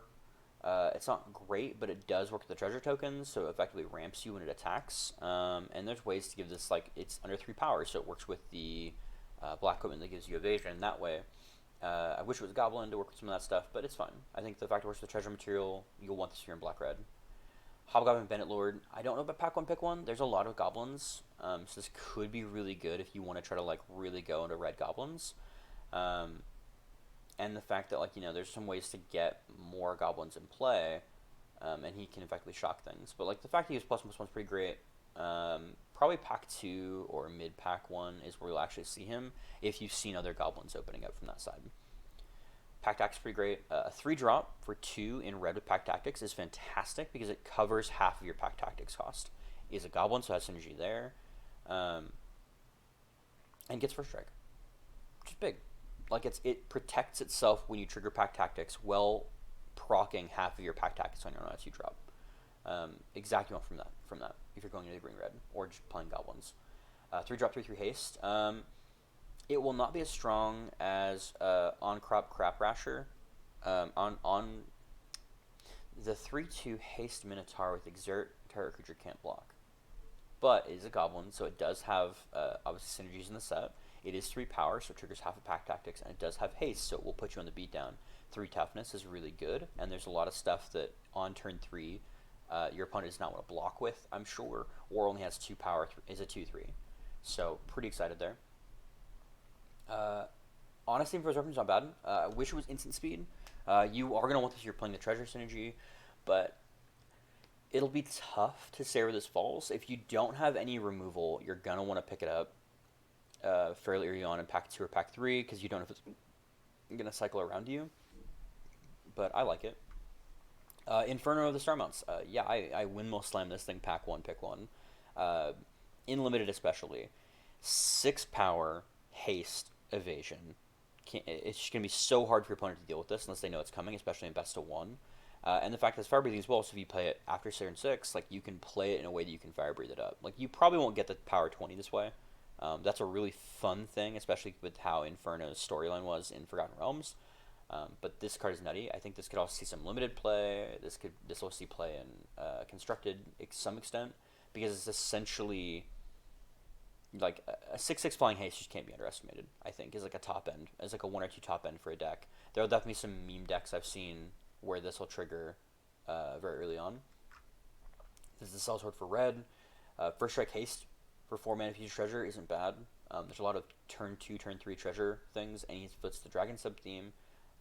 If you're in treasure, you pick him up. If not, I don't think a 4-drop 4/3 is very good. Kick in the door is not bad. The 1/1 counter and gets haste.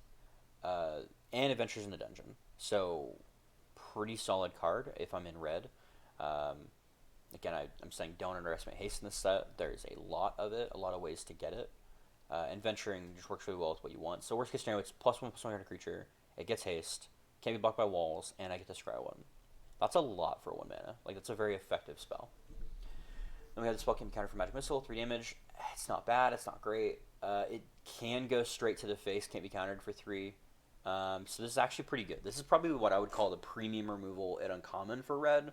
I'm probably picking this up as soon as I see it for the most part, since there's a lot of stuff with 1 toughness. You can, like, proc multiple things that way. You do 2 to 1, there's a lot of things 2 toughness, or you just do 3 damage straight to 1 thing. Like, the modal capability of this really sells it to me. Meteor Swarm. So for 4 mana, you do 8 damage to our creature or planeswalker. Pretty good. And for more mana, you can, like, deal with more things. I think it's pretty good at rare. I don't necessarily win Muslim at pack 1, pick 1. I can see myself doing it fairly early in pack 2 or pack 3 if I'm in red, and there's nothing better. But it's pretty good removal that has the option to get better later in the game when, like, you have a stalled board state. Drawing this on, like, turn 6, you have 6 mana. Taking out 3 creatures, taking out 2 creatures is going to be big. Meaning of the Mighty, there is an OTK, like a turn 2 or 3 OTK deck with this guy in standard right now, with the villainous whatever dragon. Yeah, you play him, Infuriate, swing for 6, drop the double strike dragon, attacking. That's 12, 22 damage. So I will be playing the deck. I love kobolds. Tucker's kobold's really cute. I'm just a fan. I think that's really fun, and it really fits with some of the pack tactics. Um, to potentially let you ramp out a dragon very quickly. Like I'm just imagining the deck that like attacks with Tiamat turn 3 or whatever. Orban Dragonkind pretty cool. I think there's a lot of dragons that this could be really useful for to effectively ramp you. There's not a ton of activated abilities on dragons, but that's fine. It can be used later on. The main thing is to let you potentially tutor for a dragon card. Like 2 mana that can let you ramp into a dragon, and then if you're bricked for stuff to do, get a dragon at the end of your opponent's turn to surprise them is really great too. Barbarian, there's not a ton of artifacts. It's mostly equipment or treasures, so he's not bad, but expect to most time be playing a 3-drop 2/2 with a treasure for next turn over the artifact, which is pretty good all things considered. If it's a treasure theme and allows you to ramp 1 turn. Price loyalty is not bad. It's our hijack mechanic, and I'm always a fan since it can buff them up. If it's treasure theme, get strong treasure theme, and you'll get a few wins, but I don't draft it very highly. Red Dragon's not bad. I think that 6 for a 4/4 flying is tough, but uncommon. It's not bad with how good we've got some of our other haste options. And the 4 to each opponent means, again, you're playing a very aggressive strategy deck. This could just end the game right there. You also have options to give it haste in the future, 7 mana, or the Barbarian class. Like, there's just a lot there. Rust Monster is interesting, and the fact that that's your own one, I think works really well with the fact that it has First Strike is also great. I think a 3-drop 2/1 First Striker is already pretty good, and if you have any kind of treasure tokens out or artifacts to buff it up, like this could be game winning if done right. It's a fairly early pack if I know I'm in red black, or if I know I'm in red white. So goblins, another great way to get more goblins. So like worst case scenario, 5 mana for 5/4 power of goblins, not bad.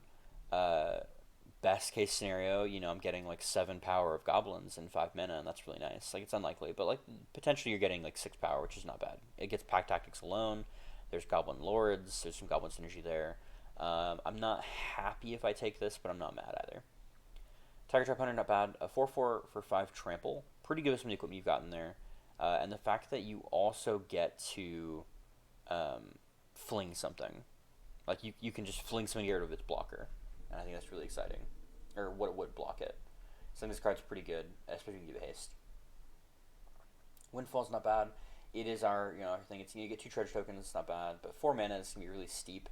I'm not wanting to play my card draw in red at 4. Probably best right now, probably in red-blue. Unless you really want the treasure tokens for the treasure inspirations. I love Valor Singer. This bard is me nuts. I don't think it's quite as good as Combat Professor, because it itself does not have flying and vigilance and does not give any keyword. But it's a whole mana cheaper, and it's in red. I think the +1 attack is pretty great. It triggers with pack tactics. It triggers with some of your first strikers. Works really well with some of the death touchers and stuff that are out there. Wish is a fun card. I'm sure it will get abused since it does not exile itself, like everything else does. But I'm excited to see it. I want to play it. 3 mana seems really good. But there's no modal ability like there was in Mastermind's Acquisition, or restrictions like there was on Fey Wishes. So I'm interested to see what's going to happen with this in Standard and Historic. I will probably try to mess around with that as well. Zorn. Yeah, multiple treasure tokens. A 3/2 for 3, already pretty decent. I'm happy taking this, especially with treasures, because, like, you know what? Let's make some more treasures. Like, I'm about it. I think this will be really cool in Commander, and there will definitely be a constructed deck, and I'm already waiting for Smothering Tithe and Zorn to become, like, a thing. You come to Null Camp, pretty good. 2 mana, 2 things can't block, or buff something. Pretty good. Both modal abilities are creature-focused, and both could work. You find some prisoners, destroy an artifact, or take a card from your opponent, which isn't bad. I'm a little worried because, like, it's 2 mana and you can only cast it that turn. Oh, end of the next turn. Okay, never mind. So that's actually pretty good. I like this, especially card draw artifact removal. I think this is a pretty highly contested pick. You see a pair of goblins, pretty cool too. 3 mana for 2 1/1 red goblins and speed, not bad. Also potentially lets you burn bright. So this is just better burn bright. And burn bright is pretty good in a very aggro focused list, so I like it. This is also the Fire Giant Duke, 5 mana for a 7/3 trample, not bad. Can close out games. No real way to give first strike, unfortunately. A lot of ways to give haste could work. And he's dealt damage you venture in the dungeon, so don't really count on the venture. Count on like 1 when he gets blocked and dies with only 3 toughness, but also remember that red-white exists and that the shield is flash instant equip. Zariel, Archduke of Avernus. I am so excited to build this guy. I don't know what I want to do. I just really want that emblem. I want that emblem so bad. I love extra combat steps. I always find it really fun. He's another way to give haste to your stuff. The devils being able to block and throw 2 things are really good for free, like giving you board advantage. He protects himself. Like, this is really good. I would probably pack one, pick one, but I don't know. It's really tough to say. We're our 5th color for the multicolor. We're making decent time. Bullet, not bad. We've seen this ability before in not Zendikar, in Ikoria, and it's pretty good. But I'm a little worried. I don't think that you'll kind of do this if you're in black green with the creature died. It's also not bad in a very aggressive shell in red green or green mono green. With the idea being that either your stuff is dying when they're trading, and this is just going to get bigger. I love Bull Strength. I think the ++2 trample is really good. The untap it makes it even better. Surprise blocks, trample on the attacks, or it tramples through trades and is now a blocker. Just a really strong card. This will be really premium for mono green, it looks like. Choose your weapon. It's not bad. I mean, you double target creature power and toughness on the turn, which is great. It's instant speed, so this can just win you the game. Or punish creature flying, which should kill most every dragon that you'll see, which is nice. Like, this is one of those things like Plummet that you pick up that you're pretty happy because, like, no matter what you're doing, your opponent's playing flying, cool, get to kill flying. Your opponent let you get through with like a 4/4, boom, you hit him for 8. Like, pretty solid card. I picked this up pretty early if I know I'm in green. Circle Dreams Druid. Fantastic art. Love it to death. Also, guys, create on the creature that's an elf. Not a mistake at all. I play a lot of elves in every format, and I am so excited to play with this. Circle Druid. I like this actually. I think a 2/4 that becomes a 4/2 is super interesting. It's a very fun, flavorful card with it like changing into 2 different forms, basically. And I'm interested to kind of see how that works in theory. Because if you want to, you can attack with Fork. They don't have anything that can really trade with it effectively, and you have a 2/4 to block early game into some of the aggro strategies. I think it'll help you wall while being aggressive at the same time. I think Compelled Duel is pretty nice. ++3 and can't and must be blocked. We saw this be pretty big. I believe it was in Alara that had an effect like this. Was really nice. I always like the unicorn effects. Prize unicorn effects is the idea I'm basing it off of, and I think that it's pretty good. I wish it wasn't sorcery speed, but it is what it is. Dark Prowler's pretty cool. I like the idea that it's a 5-drop, 4/4 haste. I'm a big fan. Or it can just get the +2/+2 later on.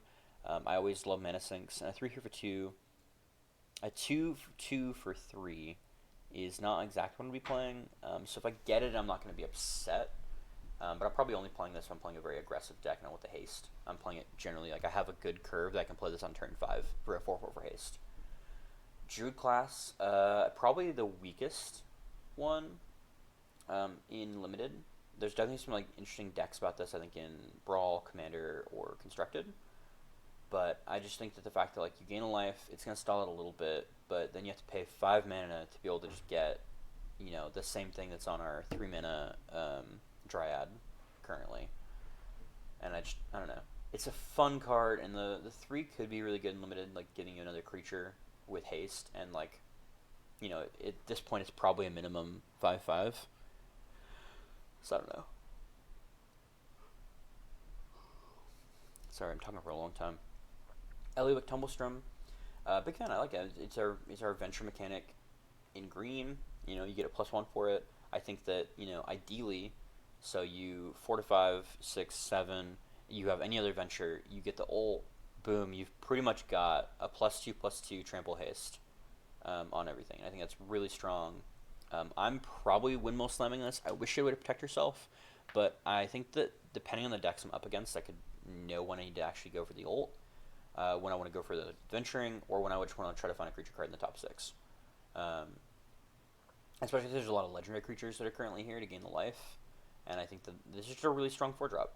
I think that like the +1 means that even if you only venture once, like 4-drop, scry 1, get closer to the dungeon, and maybe like you get hit for like 2 or 3, you can then do it again, or you can just -2. Like the -2 is really good because it's only -2. Um, People are really sleeping on this card, I think, in Constructed. I think it'll be really fun in predominantly Brawl, Commander, and Limited, though.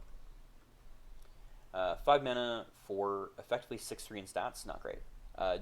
Also, 4 power doesn't trade with most of the dragons that we're really worried about, so I think this card's kind of a sleep for me because it doesn't have reach.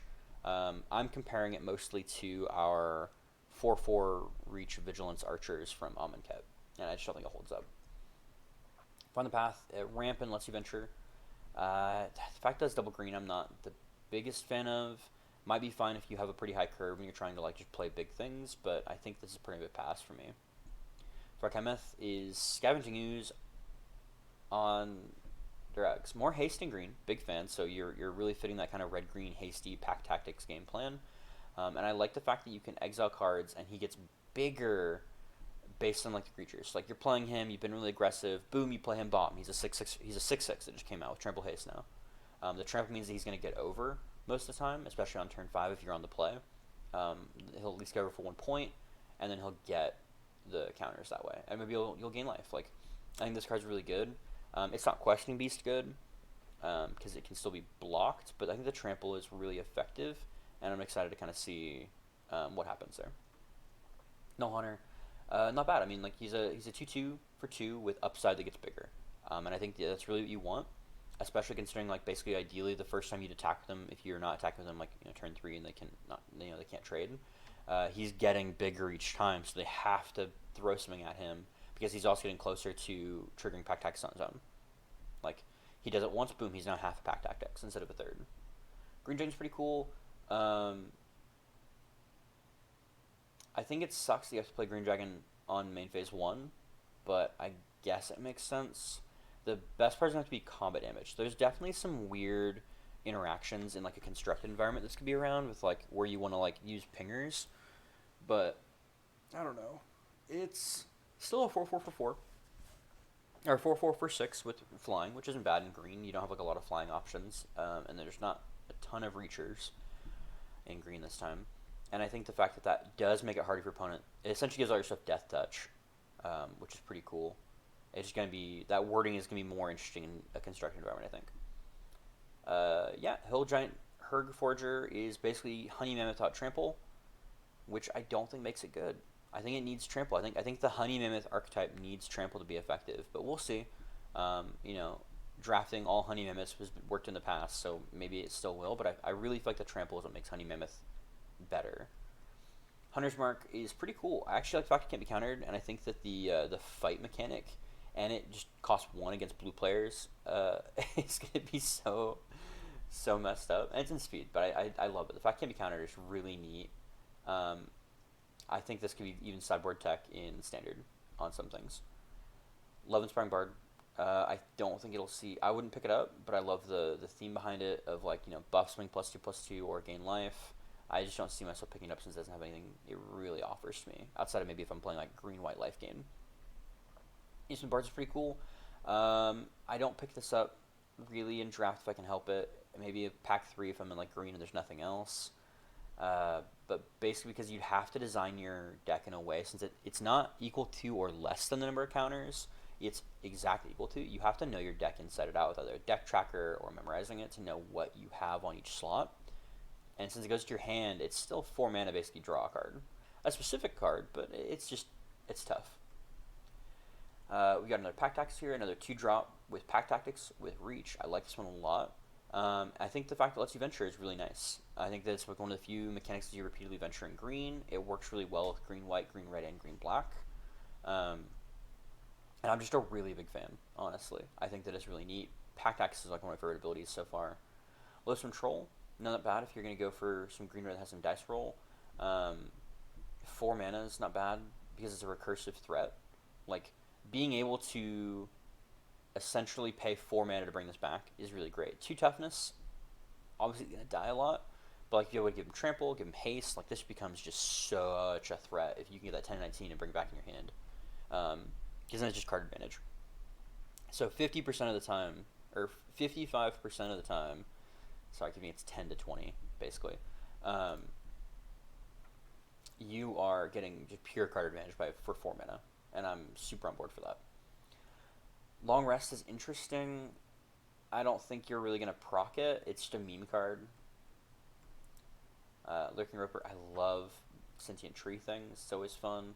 A 4/5 for 3 blocker alone. Like, you can be aggressive if you're playing like the white-green life gain. I don't think there's a ton of it. I think worst case scenario, this is a blocker, a 4/5 blocker, and you're super happy about that for 3 mana. That's going to brick so many decks early game. If you have a lot of life gain, though, it's also it's just going to go to town on your opponent's like blockers and life total. Another ooze, not bad. We get another, essentially a Hydra ooze, and this thing is going to see some constructed play. This, and I think Oozolith or Hardened Scales basically just goes infinite with enough mana, which is exciting.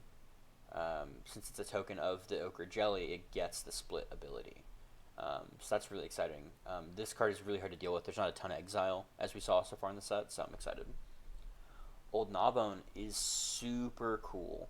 Yeah, sure, it's 7 mana for a 7/7. I'm still picking it up because you know what? Even by 7 mana, I probably don't have any cards to play, but it allows you to kind of get some of the treasure synergy from both black and red. It's the biggest one of our flying dragons we've seen so far. It has options to get haste in if you're going green-red, and the treasure tokens allow you to double spell the next turn to really try to apply pressure to your opponent. They're like, even if you don't have anything in your hand, you're going to be able to double spell. Your opponent is going to be tricked into thinking that the treasure token generation is going to be far outweighing anything they can do. Owlbear, cutie patootie over here. 4/4 for 5 trample, super solid. 4/5 for trample, 4/4 for 5 trample that draws you a card and can't return to the battlefield. Even better. This card is nuts. This is the staple green aggro pick, I think, that I'm picking up several of. This reminds me a lot of Ferocious Tigerilla in Ikoria standard.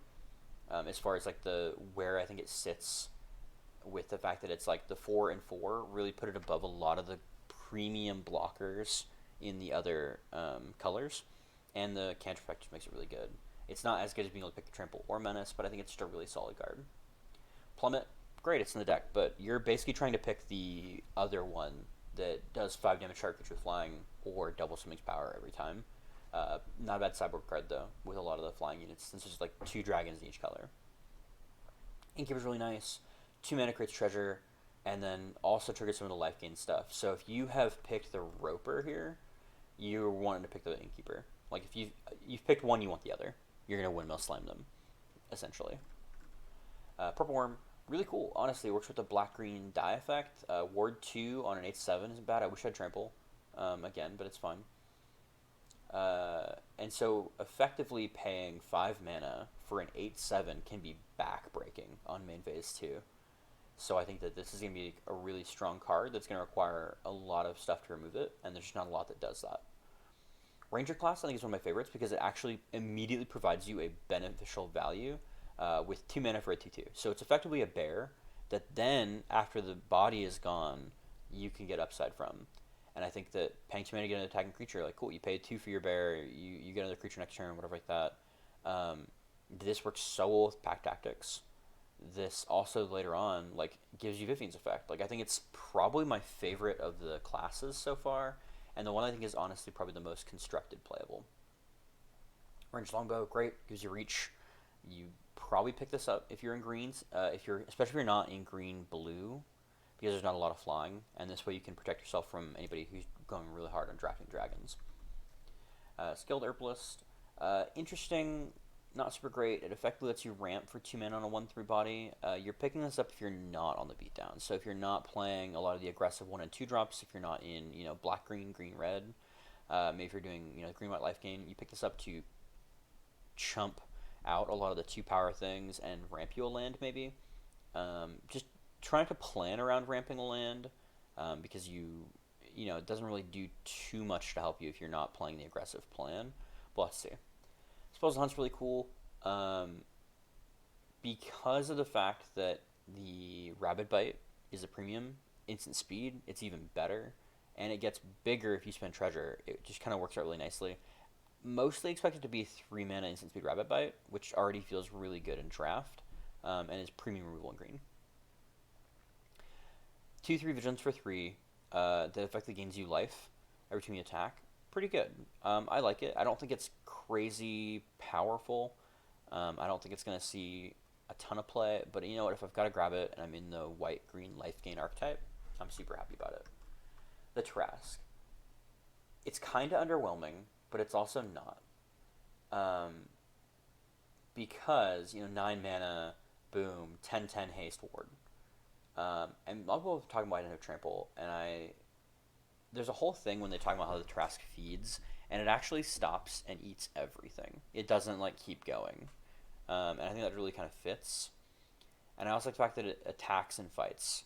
I think it's really interesting the fact that like it has more haste in green. I wish it just had the haste naturally, but I think that they don't want you to be able to recur it. Like they don't want it to be enabling reanimator strategies. Uh, yeah. It's fun. I don't know if I'd windmill slam it, pack one, pick one. But if I'm in green, especially green white, where I potentially might have like a skilled herbalist or two, or ways to stall out the game to like get to it, it's a really great way to like close out the game. If you do manage to hit that 9 mana mark. Underdark Basilisk, 2 mana, 1/2 Death Toucher, pretty good. I really like this one in black green at this point. I also like if I'm in green red with ways to buff this. It also works really well with what we just talked about with our Spoils the Hunt. Varus Silver Moon Ranger, super excited for this card. A 3/3 for 3 reach and ward, already sticky, blocks flyers that are coming in early. Big fan. And when you cast Creature Spell, you venture immediately. So cool, it only works once per turn. But I love it. I'm such a fan. I think it's so important that you get this triggers off. It works well with some of the venture mechanics, and the payoff in the fact that when you complete a dungeon, you get a wolf token. I don't think he's gonna be like any backbreaking. You're not gonna see him doing some really obvious way, but you're gonna like realize after playing him a couple times that he just is really gonna have a lot of work. I think he's gonna feel a lot like a card that isn't very shiny, that's not doing a ton, but you're gonna notice the incremental value over the course of a game. Wandering Troubadour, big fan. Pay a coin to your Dragon Bard.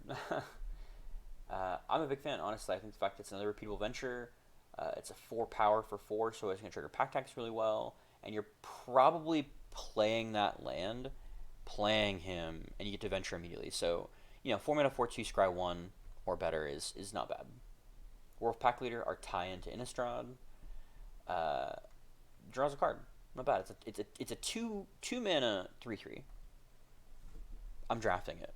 Like you're gonna see me force so many bad red green decks. I'm so excited. But I love the fact too, like you can then pay 4 mana later on if you need to give it that trample, 5/3 trample. I'm super on board. I think unfortunately 4 mana for +2 power and trample isn't great. But there's also some weird mutate shenanigans that can happen here that can't happen any other times. Because you lose the human subtype, you can then actually mutate onto it after you've activated that ability. I don't know if that's going to be useful at all, but I think it's interesting at least. I love Wild Shape. I'm picking this up. It's not quite Ranger's Guile, but I think the 3/3 with Trample, the 1/5 with Reach, and the Hexproof, like one of these will almost always be used for 1 mana. I think it's almost always going to be the Hexproof into removal. But, yeah, I think that this is going to be a bonkers good card. I picked this up as soon as I know I'm in green. And maybe even, like, pick 2 or 3 if I picked, like, a pretty decent, like, if I pick something that knows I'm going to go with green. So, like, if I picked, like, a multicolor card, if I picked, like, a white life gain card, I know I might go into white-green, like, something like that. Like, I'll look into it. Finding Curse Idol, perfect. 2 mana artifact destruction, enchantment destruction, or create a treasure token and venture in a dungeon. Like this is everything you want in standard right now. There are powerful enchantments, powerful artifacts that are going to come into play with 2 different archetypes. Or ramp. Give me a 1-turn ramp and enter the dungeon. I'm about it. Like it's sorcery speed, which does kind of suck, but like I'm all about it. I'm all about this card. I think it's so strong. Capital Glade. Unfortunately, I really, really wanted this to be Cultivate. It's not. It goes to hand, but it's instant speed, which is nice.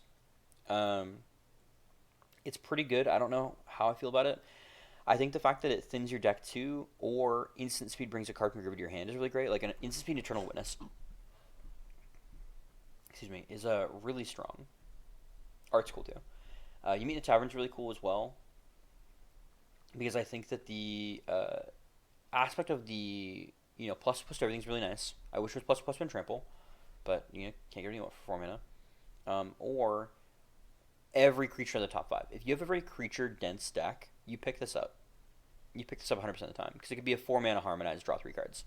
Like this card is Harmonize was gross in a lot of the creature based black green decks, and I think that this format is very creature heavy.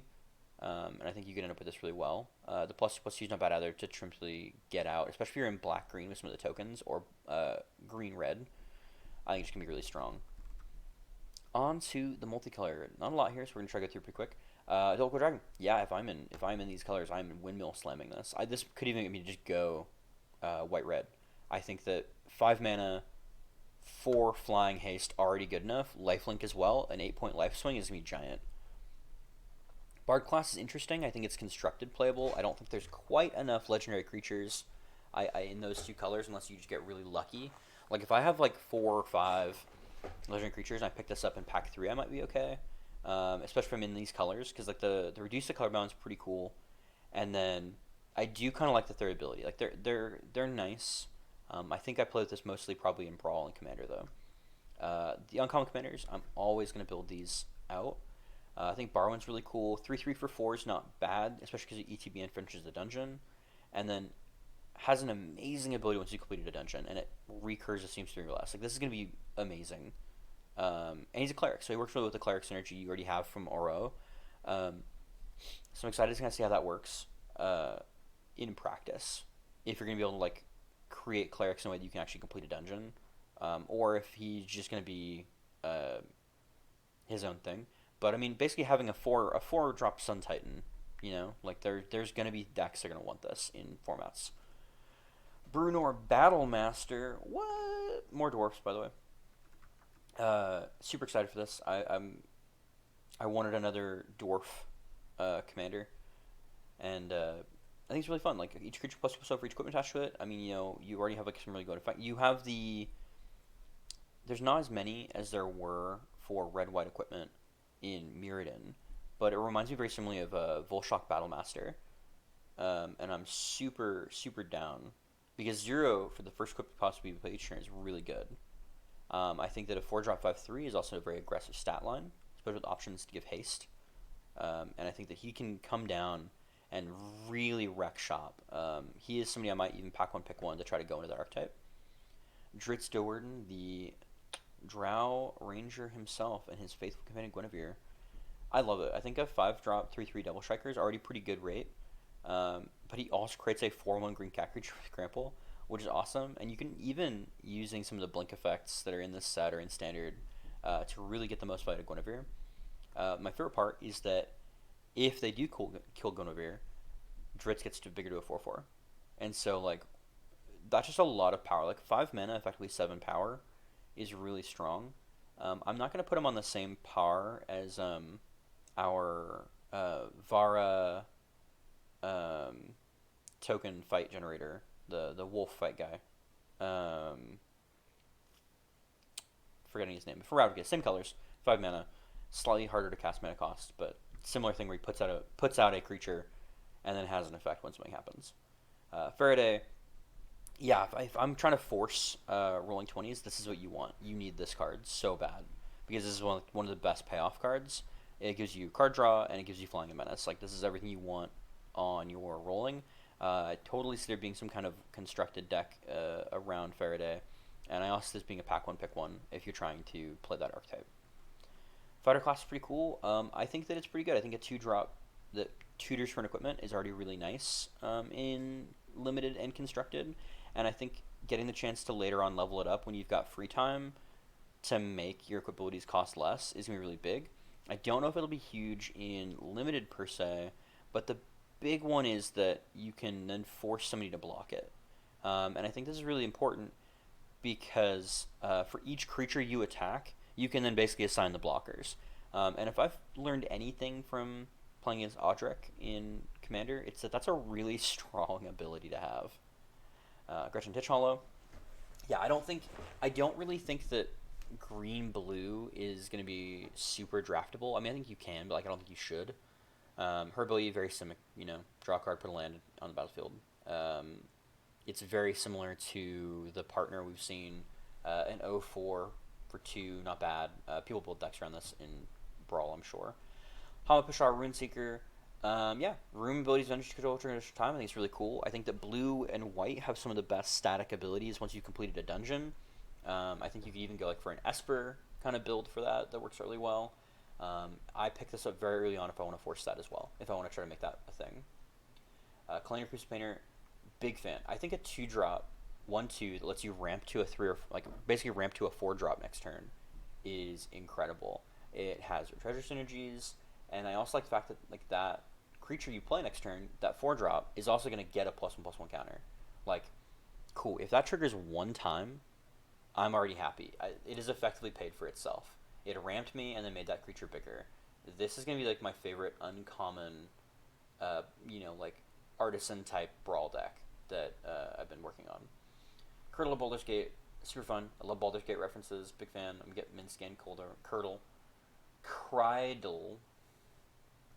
I think unfortunately, I don't see, unless you get ways to give evasion, you're not going to get a ton off of it. Maybe we'll get like the turn 3 on the attack swing with it. The big thing is like you're not really going to use the 2 for Crydle. I guess you can because it's effectively like doing 2 damage, but you're probably using that on a bigger creature. So ideally what I'm actually doing is I'm probably playing Crydle in like maybe what do I do? I would maybe do blue, black, green, or blue, black, red. And now I've got like really big creatures that are beefy that I can just make unblockable. Because Crydle doesn't have to attack, which I think is really fun. I think this is a pretty fun card. Minsk. I'm so happy that Boo, the Boo token, if you're not aware, actually has the quote, "Go for the eyes," and I'm super excited. That's my favorite quote. I recently found out, actually, that Minsk's voice actor was Tigger. Yeah, it blew my mind. If you go back and listen to the quote from Baldur's Gate, you'll hear it a little bit if you hear it like side by side with Tigger.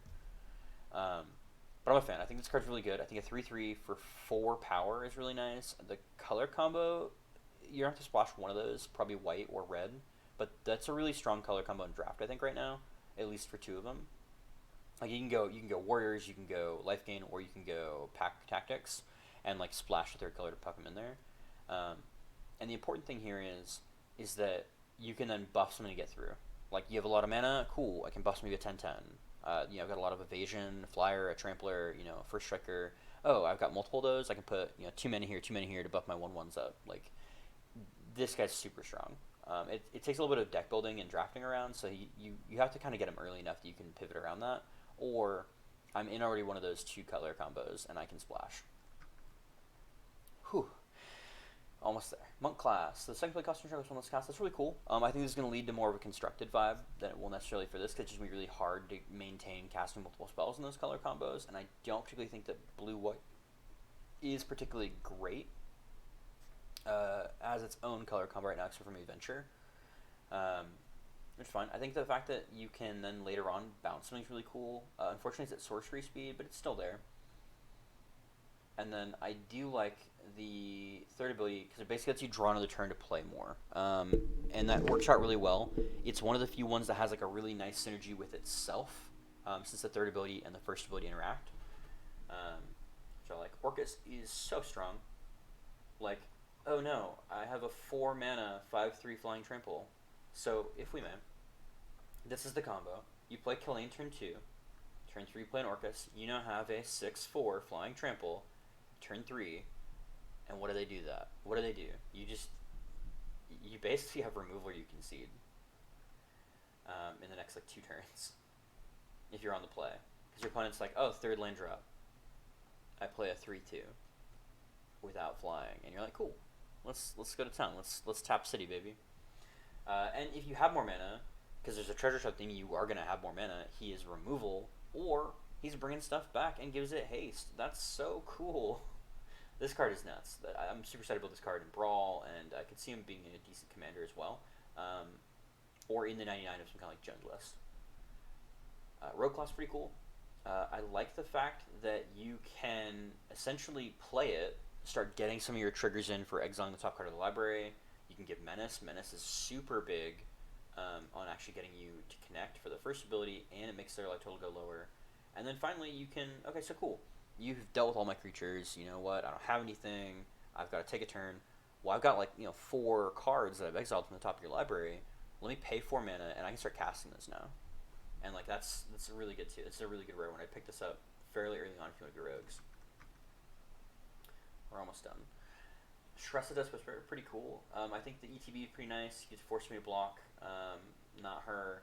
But the big thing is, like, you can force block, and then immediately you trade with that, or you get the kill on it. Then you can draw a card, gain 2 life. Or you lose 2 life to draw a card.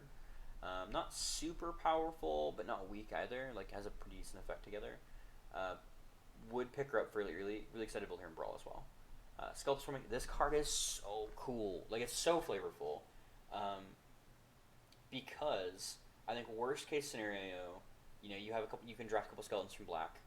Maybe you are playing constructed and you're playing black-green skeletons. Like, there's a couple, there's a couple Golgari skeletons. But the best part is that, you create a token every turn. So you have at least a 1/1 attacking every turn for no cost to you other than playing a 5-drop enchantment. Oh, creature died.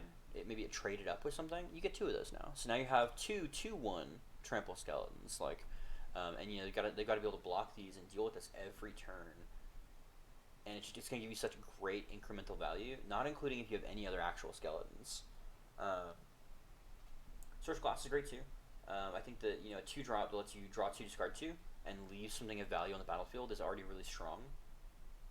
Works out great in that class combo. I think the fact that then your creatures then tap for mana for your instant sorceries is really cool. There's a lot of really good ones, and it taps for either color.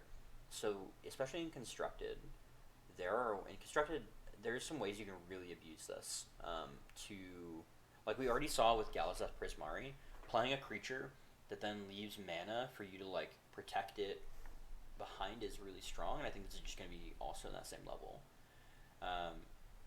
And for 4 mana, that's not too terribly bad. And I think that the level 3 is something you're not really going to get to very often. I can see you getting something like that if you're playing a weird storm ability or whatever. But it's on cast trigger, and it's only equal number you cast this turn. So it's basically 5 mana to be I'm gonna lightning bolt. Maybe there's a burn deck that plays that, but really you're just getting 1, maybe 2 damage off, 1 to 3 damage off that a turn. We're almost there. Targanar, super cool. Whenever he attacks, creature with power 6 greater, he'll come damage +1/+0. So it's not bad. He's just kind of like the 2-drop 2/2 that's gonna try to enable pack tactics, because the fact that he can double his own power and toughness means that one of those other things that just gonna work really well together. A lot of great synergy. Isn't uncommon, and could sometimes picking that up very early on. Tiamat, I'm gonna pick one this. I shouldn't. This is a card you really have to build around, and yeah, if you cast it, it's gonna be really cool and flavorful. If you want to win, don't do it. Pick up a couple, might be a standard deck, but it really feels more like a commander and brawl card. Trelasara is one of the 2 cards I think really pays off the green-white life gain. I think it's really, you're looking for both Exalted Deeds, and you're looking for a Trelasara. Because and a lot of the Johnny's Primate, your Cleric stance, things like that, they're your payoff cards, and if you see those, that's how you know you're going to go into them. Don't try to go into them hoping you're going to get them pack 2, pack 3. You want to get these picks pack 1 or early pack 2 that you can pivot into it. Don't plan to go into green-white if you don't get the payoffs. It's not like the other color combos.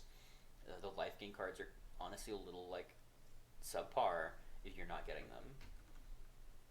Tri-Venture is really cool. It's Death Touch, First Strike. What do you want? I'm super bored, and it also repeatedly gets in the dungeon. This is going to be such a great card because you're attacking a dungeon. You're going to complete dungeons because and they're going to take 1 damage at least. Nobody's gonna want to block a First Strike Death Toucher if they can help it. It's just never going to go well for them. Volo is really cool. There's not a lot. There's so many things in this set that share creature types of some kind that I don't recommend trying to brew around him for limited. There's definitely going to be some constructed decks that use him, and things are like single creature type, and there's also be some potentially brawl and commander decks that do the same thing. Xanathar is really cool in the way that like they can't cast spells. Like, oh, that's cool. Um, like, they just don't get to do something on your turn. Like, I'm just such a fan. Like, you're like, oh, you're playing the control mirror. Well, you better have something to cast during my upkeep, because otherwise I'm gonna cast what the fuck I want on my turn, and you can't do anything. I'm just fan. And he also lets you like draw from their deck basically. So we're talking about the dungeons and the artifacts, and we will end it.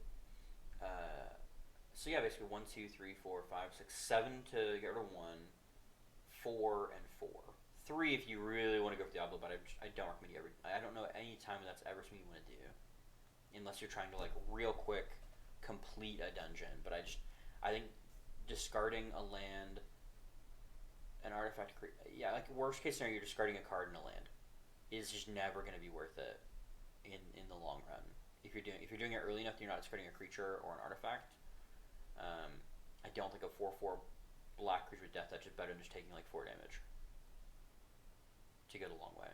I could be wrong. Maybe that's going to be like a secret tech to like enable a lot of these completed dungeon cards, but there's only like, I don't know, it only seems like there's only been about 6 or so. Most of the time you're going to be going through Pendulvar first. I think that's generally like the right call, is to either start enabling treasure, get a goblin, and then like probably go through Dark Pool or Storeroom into drawing that last card and putting your first dungeon. Like, that'd be what I recommend. Real quick, we're going to go through these. Bag of Holding was amazing last time it was limited. Will be amazing this time. I love the art change. Deck many things. I think this is actually best in limited. It gives you a repeated way to cheaply roll die. I love the idea that it also brings you back value. No matter what you draw, you're going to get value from it. And in limited, your hand is going to be much lower regardless. And especially if you would draft this earlier, you want to go into red-blue, you can take the 2d20, and you're that much less likely to discard your hand. Dungeon Map is one of our few pieces of ramp in this set. I think you pick that up, especially if you're at a high mana curve. If you're not like going, or if you need to venture the dungeon, but I think if you're not going like, you know, a mana curve of 3 or lower on average, like, you want to pick this up. Get our other 2 Vecna items. Yeah, so like the idea here is the Eye of Vecna is like you lose the 2 life, so that triggers the thing to get the zombie or skeleton. You'll draw a card, and then you'll also get the Hand of Vecna as well to buff it up so it can attack. Or you can pay life for the Hand of Vecna to trigger the other one as well. Bid Rip is great. There's some commander decks that are gonna love this. I think that the target wall can't block. I don't even know if I saw any walls going through this. I think it's really going to be used for the tie down. It's a 1 mana artifact you can drop in. But I think being able to spread on tap is really great to be able to keep down a creature if you've got extra mana open, or you can venture the dungeon. Like, both are pretty good. Iron Golem being a 5/3 for 4 vigilance is pretty nice, especially if you can get any kind of way that increases the toughness, so in white-red or mono-white or white any color, him being a 5/5 with a shield is pretty great. We have to watch out for that. Mimic is our other way to ramp, which I actually like, but it's just a treasure token, so it's not terribly good. But a 2-drop 3/3 that can then like also the option to be treasure is really great, and it counts as treasure for your all your treasure mechanic things. Spare Dagger, I don't think it's good. I'm sure I'll try it out. Maybe it's like better than I think. The 1 damage to any target. The only thing that did that would have been the Heartseeker Bow, which had like a whole thing where you could tutor for multiple of it, and you had a way to get multiples of it out, and it didn't get rid of itself. And so I don't think this will be nearly as good. I think the +1/+0 will just be better, and it'll be there to enable artifact strategies, or the equipment strategies.